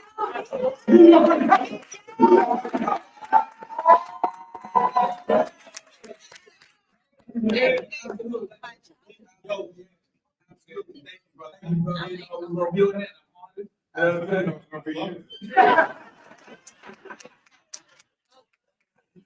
then we also have one of the top voices in the DEI space, and also a tech founder, CEO, right? Brother, we got the new launch of the product, and he's also best-selling New York Times author for the book Invisible Generals. Yeah. His name is Doug Melville. Thank you so much. Yes. Thank you so much. And just so y'all know, we pressured to come because we went to his birthday party, and what happened at his birthday party, he's gonna stay at your birthday party. Literally, we're the first people there and the last people to leave. I was like, yo, this is more than a title podcast crew. Man, we show up, but we do want to talk about something that's really, really important to us, right? It's the importance of Black media and owning your own narrative, and also the lack of corporate investment for Black media. So once again, if we don't tell our own stories and what we've been through, then nobody will ever know. That's why our podcast is called More Than a Title, because everyone in this room is more than a title, and we all have business value, right? And that's what we're going to make the change. I love what my brother Osas is doing with Black Economy. Right. Our voices need to be heard, and we're going to do the thing, right? I'm ready. Let's do it. So let's start with Doug first of all, man.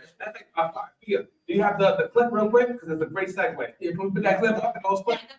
Oh, the clip. Oh, we don't have it. Well, we had Dr. Ladies and gentlemen, we have a technical difficulty. This is what we do. But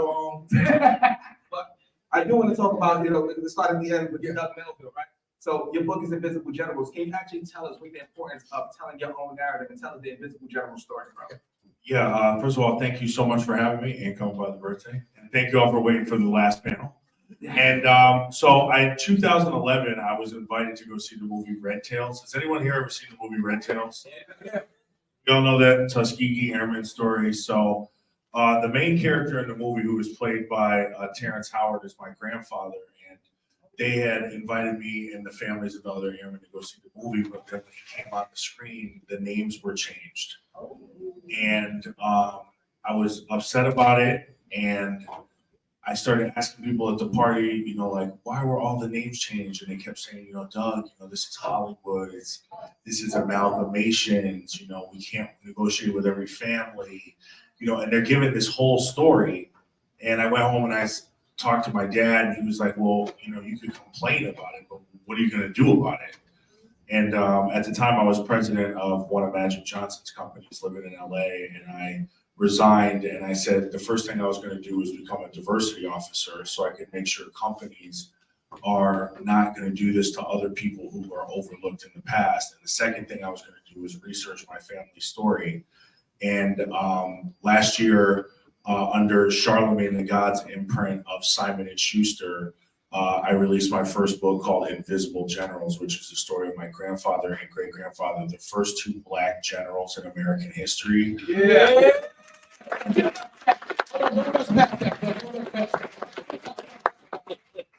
The importance of their story was that they were treated as if they were invisible in order to survive. All their accomplishments were deleted, from West Point to the Smithsonian to the Library of Congress to the Nixon Library, the Carter Library, the Truman Library. So I went and spent 10 years going back to every place that they were deleted and had them insert the story with receipts from all the. And I think this is really what we're talking about, because this is not something that's back in the day. This just happened, you know, in these modern movies. And I'll pass the mic, but just to say that, you know, the Selma family, Martin Luther King's family, didn't get paid in that movie. The movie about the Black Air Force Navy pilot that came out, I can't remember, they didn't get paid. Henrietta Lacks family didn't get paid. Hidden Figures family didn't get paid. So I think we don't realize when whoever writes the story owns the story. And all of us out here have all these stories and all these histories. But when someone calls you and says, let me ask you, they own the copyright.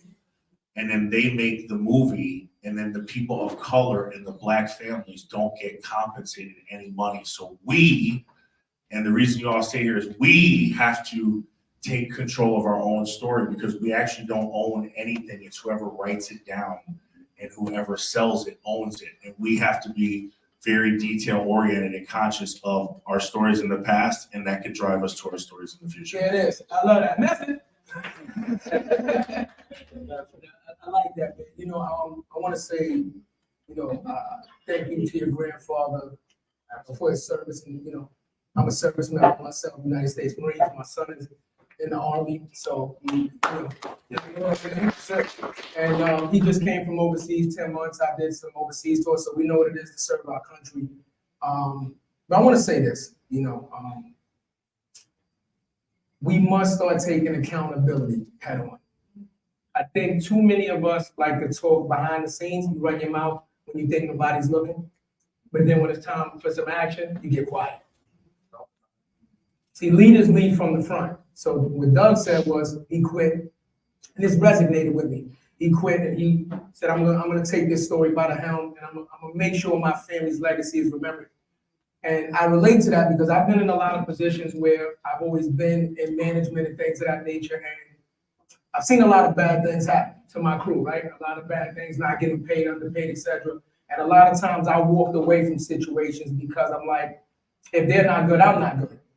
Because I lead from the front. And I think that's the message that we have to leave here with, is we have to start leading from the front. Leaders can't lead from the rear, right? You have to lead from the front. And sometimes that means falling on the sword, right? Sometimes that means somebody has to be that sacrificial lamb. But we owe it to ourselves and we owe it to the culture to be that, because we would not even be in this room being able to have this type of an event if other people didn't lead and do that for us. So I think we have to pay that forward, acknowledge what they did, and carry that torch. You know what I mean? Yeah. I just couldn't imagine, you know, all the sacrifice that brother, that Doug's grandfather went through, and not have that story be told. Right. I know my sacrifice. Right. And this is why we started ours. So I challenge everybody in this room. We all made a sacrifice at one point or another. You gotta tell your story. Yeah. And if we don't get the investment, how do we tell our story? And I would love to segue that to the legend Malik Yoba. Yeah. what do you think about the importance of Black media when we talk about the narratives that are being told for our people? What do you think about that, brother? How that impacted you? Especially with him being in television and you know, being a celebrity for so long, you have that platform. Working actors have a tightrope, not a platform. Message. The illusion could be if you work and get celebrated. I never call myself a celebrity, but I appreciate that. Yeah. You need to be celebrated for bringing to life someone other than yourself, which is, you know, a bit of an oxymoron, right? And it can be disconcerting when you think about what we celebrate actors for. Yes, it's talent, but you get celebrated for portraying other people. So the best role I can ever play, the greatest role is me. So I don't come here as an actor. I happen to be a guest of Todd, but I come as the founder and CEO of the Open Development. Hold on, back that cover. Congratulations. The Open Development is at the intersection of real estate, education, and media, right? Because I understand intimately the power of story. I know the roles that I portrayed have influenced culture. I know it's countless how many people have become law enforcement because of what they saw, including the last chief of police of New York, Rodney Harrison. Right? I did a movie some years ago in Turks and Caicos. Actually, the film is called Turks and Caicos for the BBC, and I was in Turks and Caicos, and I was interviewing a detective, right? Because I was playing law enforcement as well. And as I'm talking to him, about a half hour into the conversation, doing my research, he goes, "You know, I gotta be honest with you, bro. Everything I do is because of you." He said, "The clothes I wear, the way I wear my haircut, I used to watch New York Undercover, and this dude was in his early 30s. This film was done in maybe 2013. And he told me that my representation mattered to him, right? And gave him a dream. But, you know, the things that I might be celebrated for, I don't own. And my father always said, build your own generator so when you turn off the power, you still have lights. And so that's in my heart, it's tattooed on my arms. But, you know, it's always been the goal to have ownership. You know, I kept looking at my phone, speaking of which, because, you know, a couple days ago, y'all might follow that dude, Lethal Shooter. Yeah. You know that? I remember. Yeah. The shooter, Lethal Shooter. I know. But he's a basketball shooting coach, but he's more than that. Yeah. He didn't make it to the NBA because his body didn't support him, but he had a skill. And they tried to box him into, you're just a shooting coach. But then he started working on branding deals with Nike and Red Bull and does all these incredible things. So he reached out to my co-star, Michael DiLorenzo, and I, and said, you know what, I grew up watching New York Undercover, and I have this idea that I want to do for my Instagram page, where y'all are basically looking for Lethal Shooter. So he was posting it at 6:00 p.m., which is why I kept looking at my phone, because I'm supposed to repost it at 6. So forgive me, I'm not being rude on my phone, but that's, again, the power of the story and the power of media and owning it. And so for me, quick story, I was shooting a show called, so I've been in real estate development for about 17 years now. I've been in education for 40 plus. Since I was 16, I started tutoring kids. 20 years old, I was working in 13 high schools. I've been doing this work globally for a long, long time. But 2018, I was shooting a show called God Friended. And my role was a real estate developer of affordable housing in Harlem. We're shooting at the Steiner Studios in Brooklyn. Across the street, a friend of mine is developing an entire city block. He's one of his third generation. His name is Scott Breck with Arts Are Realty. If you see it around the city, he owns over 100 buildings in New York. And he was developing the hall downtown Brooklyn by the Navy Yard. Down the block is the project. And I'm thinking how many people walk by film sets and construction sites from the projects that have no idea about what goes on besides maybe a construction work on that. And in that moment, God spoke and said, real estate filmmaking young people. I didn't know what that would be. I shared that story with a woman who's now my chief of staff. Her name is Leslie Dunn. 2 days later, she sent me a deck and said, I build New York. And she articulated my vision. The thought became a thing. I took it to Scott. Scott said, you know, we've been trying to, and the vision was, how do we create access to the process for people of color into these spaces that we're not in? Scott said, you know what, we've been trying to figure out the same thing. I want to help fund it. In that moment, I was like, you know what? I love the way Anthony Bourdain used film to use food to get into culture and politics. I'm gonna do the same thing in the real estate space. Over 6 weeks, we went from July of 2019, Manhattan to Newburgh, New York. I took 7 young people of color, most of which I literally met along the journey, right? One kid was a busboy at a restaurant, came up to me, but I'm like, in fact, his hair looks just like that. Yes, tattoos, hard like a bleak, you know, I see no child. But I'm looking at this kid, and he tells me, I said, look, man, he goes, what you working on? I said, I'm actually working on this real estate documentary. I know Philip Payton. Philip Payton was the first real estate developer in New York in 1904. How do you know Philip Payton? This is a dude from the block, on 15th Street. He says, I was researching Bumpy Johnson, and I found out about Philip Payton. I was like, show up on this day. But because that kid had the nappy head, the tattoos, he was that dude from the block, I'm like, you are perfect to tell this story, right? To show on film that you represent the possibility, right? Long story short, that it became a doc series called The Real Estate Mixtape, which is one of the verticals of young development. That young person got off the block, moved to LA, now has his real estate license, never met an agent in his life, right? Cut his hair, and now he's working for one of the top producing real estate brokerage in California. Let's go. Let's clap that up right here. Let's clap that up. The power of story, film, the power of media is really, really important. And so that whole vertical of yoga development is being built out as an entire media company that's inclusive of scripted, unscripted, podcast.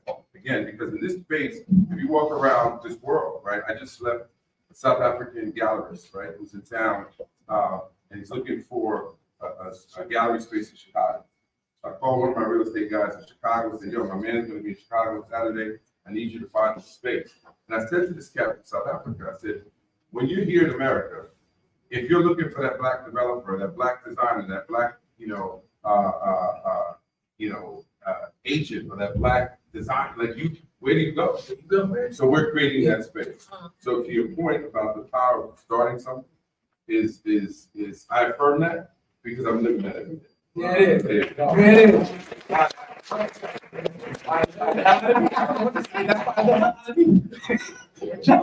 Let me go post that.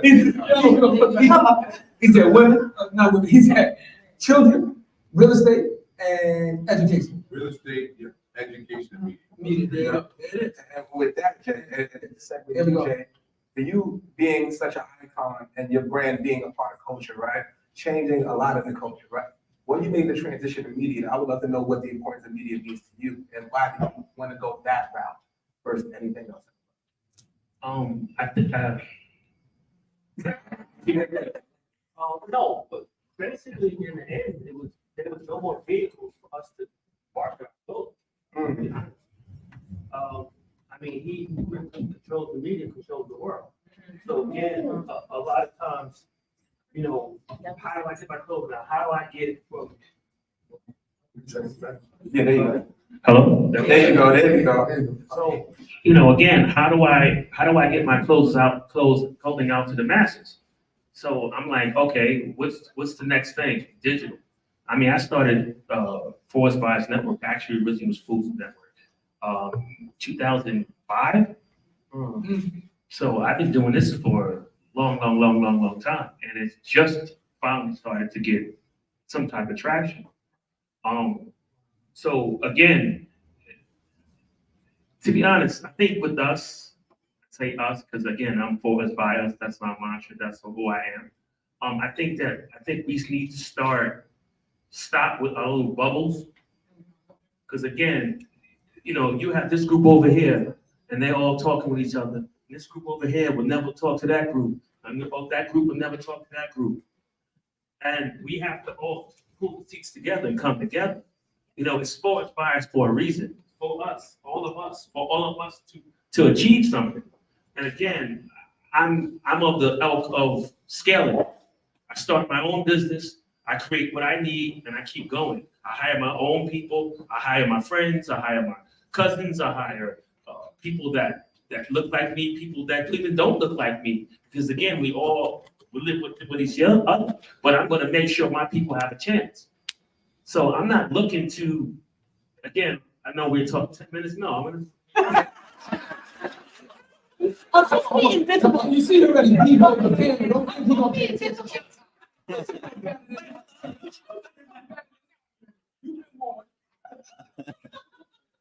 There's panelists on here. So, what I'm trying to say is, again, we've had a lot of people on this stage talking about individuals. And I don't think that we really talked about bringing us together. We have to bring us together. It's all about for us, by us, period.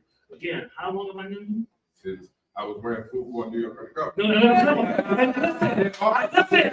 remember that too. So the thing is, how we got a deal, right, with our distributor was because on New York Undercover, was it got shot? That his name from forgot his name. But someone got shot. Somebody was always getting Somebody shot. got shot. No, on New York Undercover in the show.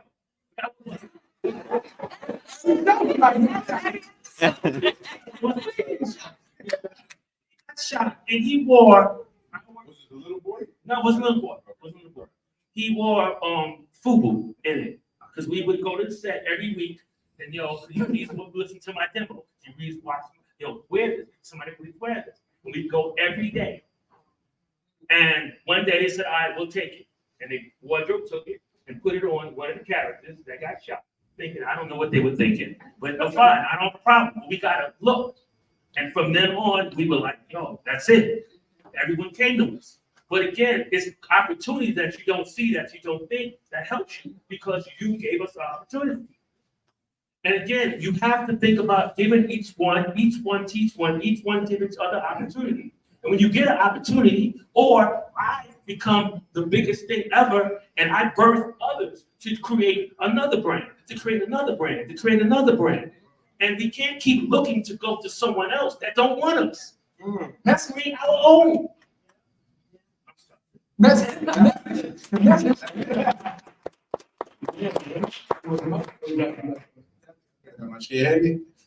I'm gonna give an ISO right now because I'm out right now to be on the stage. Hold on, you need church music? Matter of fact, let me get the mic.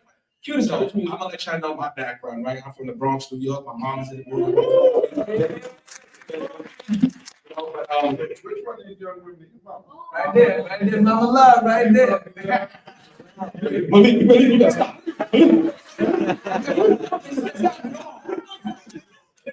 Mama been sending me a poach. We need 5 more minutes. Sophia, New York Undercover about to get canceled before reboots. Mama love. But no, the reason why I'm gonna give y'all this quick story, y'all, because I've been in sales and marketing 11, 12 years, and we in somewhere that changed my life. We in the LinkedIn headquarters. I was in sales at an agency, and I was just like, y'all, I was going in there, and I wanted to be myself. I had a phone voice. I had to cut my hair to get raises and promotions. I had to do a lot to be where I am today. And one day I just decided I'm tired of it. I'm tired of it. And you know what I did, y'all? I went downstairs every single day. Hat on, hoodie on. I'm sitting Indian style on my couch in the Bronx, New York, in East Tremont. And guess what? We have the top 200 podcasts in the world. I'm sitting next to you brothers. You know what I'm saying? I'm a LinkedIn top voice. I'm a LinkedIn top voice, right? So when I looked at Ty, I see you gonna talk. You know what I'm saying? We're gonna talk. That's what it's real, but nobody told LinkedIn. I tell people about LinkedIn in my neighborhood, they don't know what the heck I'm talking about. Straight up and down. But guess what I know? I was the only person on that feed that looked like me. There wasn't many of us. And I know exactly who looked like that, and people inspired me. And I never thought I would be in a place like this, talking to these brothers and telling my story. But guess what? Because we all more than a title. I got fired. I've quit jobs. I've been through the ringer. And guess what? Because of LinkedIn, because of the relationships I built with my people, with everybody in this room. There's a lot of guests on our show here today, and a lot of Natalie, a lot of Maggie. There's a lot of guests. Deidre, I see you, baby. That's it. And we did that to give a platform. for all of us, because all of our stories matter. And guess what? This is what we did, and we created a business. We're a six-figure business. We are here to share our story, and I'm just honored. And if y'all take anything, no, if y'all take anything, if y'all take anything from our story, just be yourself. That's why I came here. But that socks hat, and all that stuff. Oh, my God.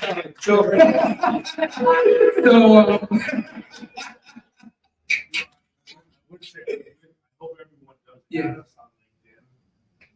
Yeah, don't be shy. Yeah.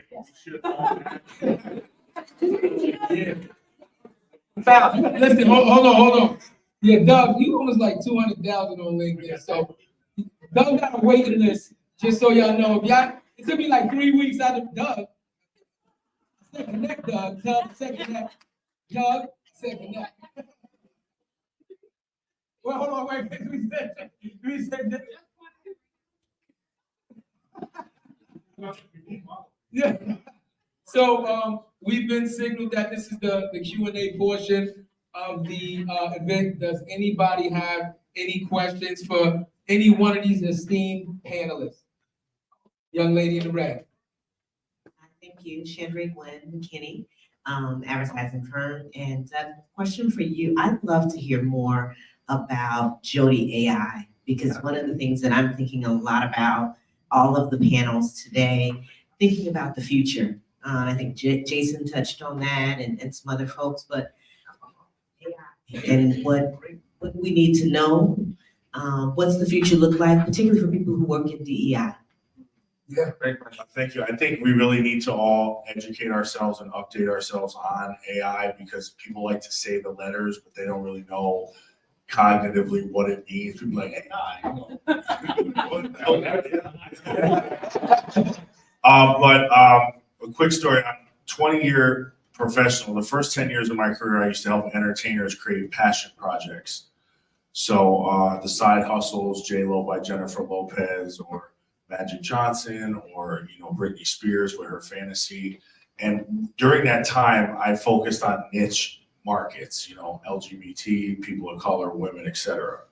Then I had the story, and I became a diversity officer, and everybody looked at diversity so optimistically.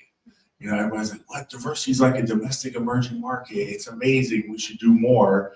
And then slowly, over the course of the last 12 years, it's become like limiting. And one of the things that I felt that I needed to do, I lived in Switzerland for the last 3 years, and I was the head of diversity for a company called Richemont, which owns Cartier, Van Cleef & Arpels. So I wrote their equity policy in 41 different countries. So they sent me to 40 countries for 1 week each to understand what is equality around the world. And I will say, just as a side note, FUBU is in every single window in Geneva. I just want to tell you all this. You guys you probably don't hang out in Geneva, but I'm telling you, every third person got at Carl Kanai or FUBU. I didn't know what was going down. I mean, kids everywhere like FUBU, Carl Kanai. Like, that shit is, you travel around the world, it is different. And when I left that job, after going to all 40 countries, what I realized is the biggest deterrent to us moving this conversation forward is people are scared to talk. And that has limited people more than anything. So myself, I got another friend of mine together, and I said, we should build a Gen AI platform of the most inclusive AI platform around diversity. So we asked ChatGPT, what are the 5 letters most associated with diversity? And it was justice, opportunity, diversity, inclusion, and equity, which spells Jody. So that became the name of the company.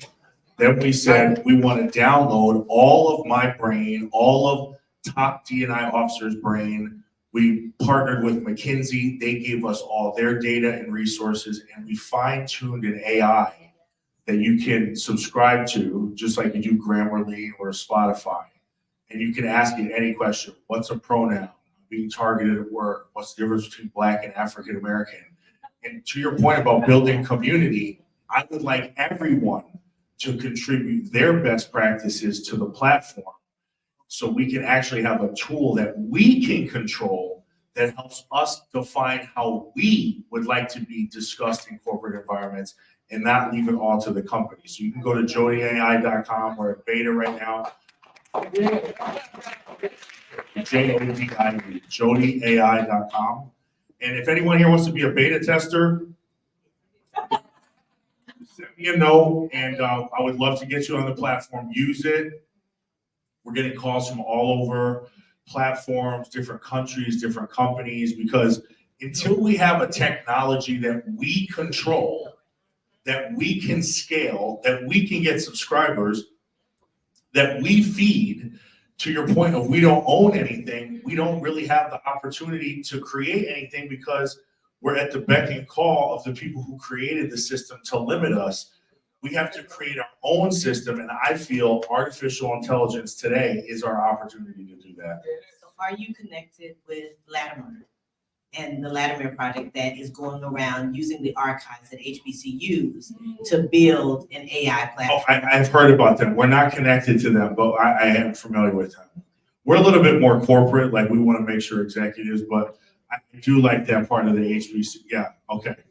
But I have heard of them though, and I would love to. So if anybody wants to either add me on LinkedIn and say you want to be beta, or go to Jody AI, just write a note. We'll add you to our beta program, and then we want to build community around those people because we want people here to be more connected. We think it's really important, and that's what's divided the diversity community. We don't really have a voice. The haters have a leader. We're dependent on each other. There it is. I like that answer. We have time for one more question. One. In the back.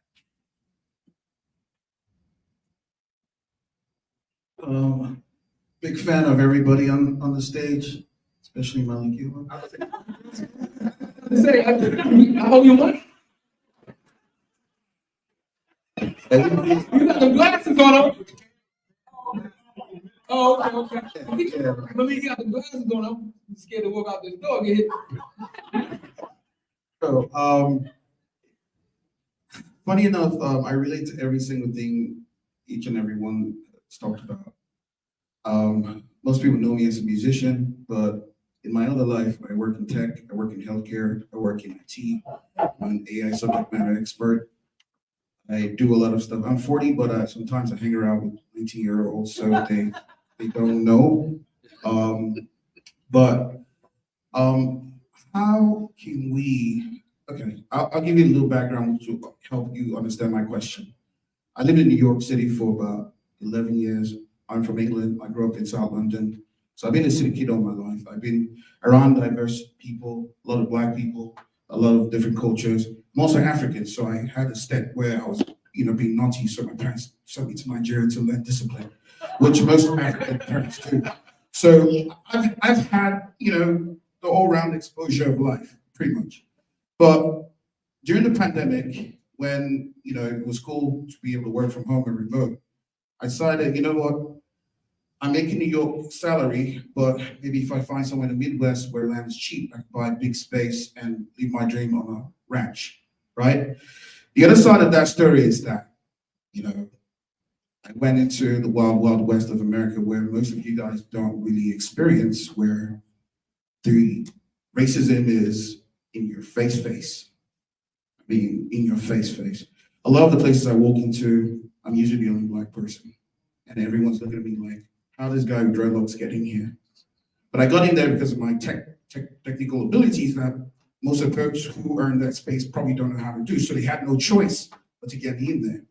So, but what I've seen across the landscape is that there's a certain complacency with Black folks taking the status quo, and just being in those positions and those invisible lines that have been drawn for them in those areas. How can we, Black folks in media who are more exposed, who live in New York, big cities, try to educate and try to get a lot of these folks who live in most rural areas of America that they only know what they've seen, they only don't know what they know, they only know what has been shown to them. They only know that this is my place, and they've relaxed in that place because that's what they've been told all their life. How can we change? Because I feel like all of this stuff is going on in the big cities, but the big cities are very tiny compared to the rest of America. How can we get the message across? How can we build future leaders from these communities that don't even know what they don't know? That's my question. Who do you want to answer that? Anyone on the stage can answer. Oh, here we go. So, we had a conversation earlier, so you gave me a little context. So the question is, not even a statement and a question.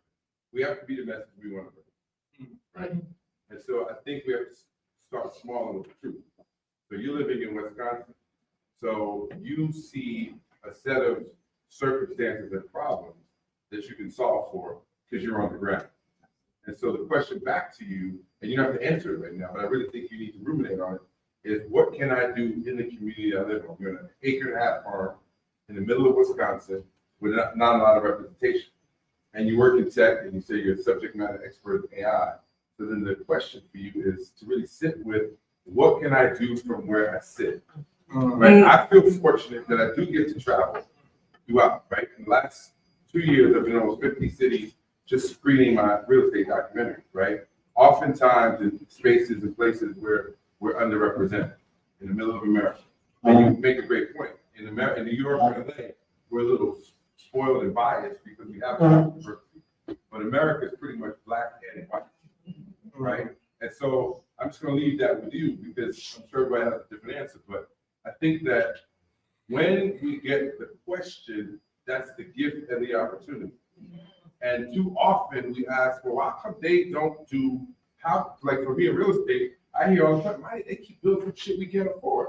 I'm like, well, how do we become they? So if you don't sit, and now with Google and God and AI, there's nothing we can't learn. If from no matter where we are, if we truly are committed to finding the answer. I like the rhetorical question. I'm definitely going to ponder on that one. It is. Can I just add to that? Just say, you know, when Roe v. Wade happened and it went from the national level to the state level, and I was, you know, head of diversity, and everybody's coming to me going, Doug, this is this, that, and the third. And I said, but see, the thing is, it wasn't outlawed. It went back to the states. So if you live in a state where it's still okay, then okay for you. But if you live in a state where it's not, you need to go sign up to be a council member, sign up to run for mayor, sign up to work for the office so you can get the elected officials, because that's actually how the system was supposed to work. But people feel like when they have to do it, they're like, oh man, hell, that's not really my specialty. We can all do it, but we have to do it. And I think that's the part of this that sometimes we say, well, we got enough to do, or, you know, it's a fatigue. But to your point, we have to be the ones that start where we are to change our surroundings. I would just add one thing. Nobody's going to say this. Nobody's going to tell our story. Nobody's going to do that for us. We have to do it ourselves, straight up and down. So like when Mr. Yoga said, he was like, you got to be the change that you want, right? I didn't see any. My change for me was I didn't see anybody that looked like me, and I know there's plenty of us. Why don't I see that? So I had to be the one. Well, let me throw a point out there. Talk to us. You know, the whole point of I don't see one that looks like me, and I. So what? Now I'm the only one in there. I'm hitting it. I'm like, yeah, it's me. Yo, what? Fool, what? I'm represented. So you get in the room, you by yourself. Look at me. This is what we doing now. That's it. Like start being happy for just being in one room. And then when you get in that room, you understand the room. Come on, and bring another person in. But no, we do is go, I'm the only one of them, and I'm scared, and I don't know what to do. Make the difference. When people, listen, when I have a discussion, let me say something real quick. When I have a discussion with someone, they go, and we talk about, oh, well, Jay, you're successful. I'm successful because I work my butt off. I'm successful because sat in the room and tried to talk to someone and say, hey, I need this to happen. I need this to happen. And they were like, oh, maybe if you get your black butt out of here. And I kept going back to that room talking about, I need what you have to get me going so then I can get my people going. So sometimes, yes, we do have to go, it's all about us. But sometimes there are resources we have to go and get. So we go get them, we take them back, then we bring them back, and we make gigantic houses, we make giant buildings. So we have to learn to work together, we have to learn to work smart, we have to keep the words in our mouth, for us, by us. You take it, you bring it back to us, and we do. Everybody else, every other nationality, what they do, they'll take it and they'll deal with them each other. We off over here, we off over there, we off over there. No, come within us. Bring it back home. Sorry.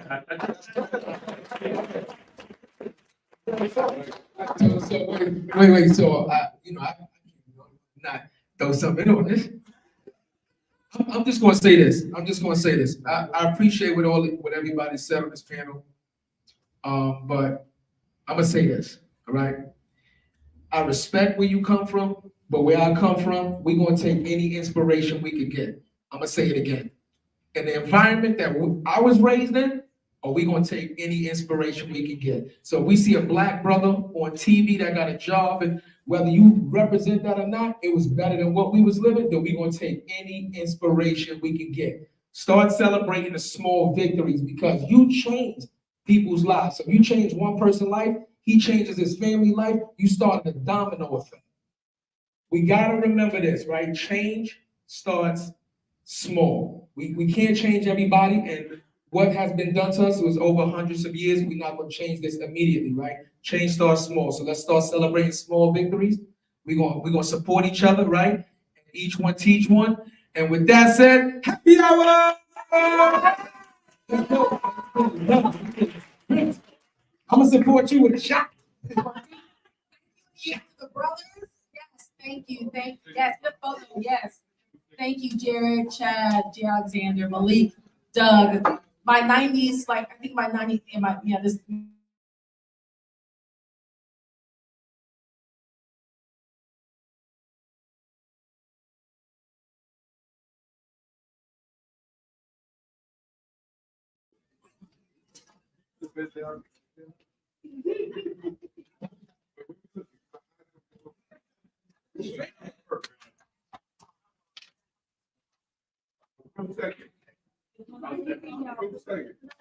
Mama, you're great.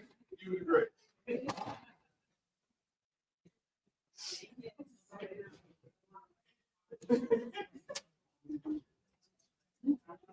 Mama, that's my baby, my daughter.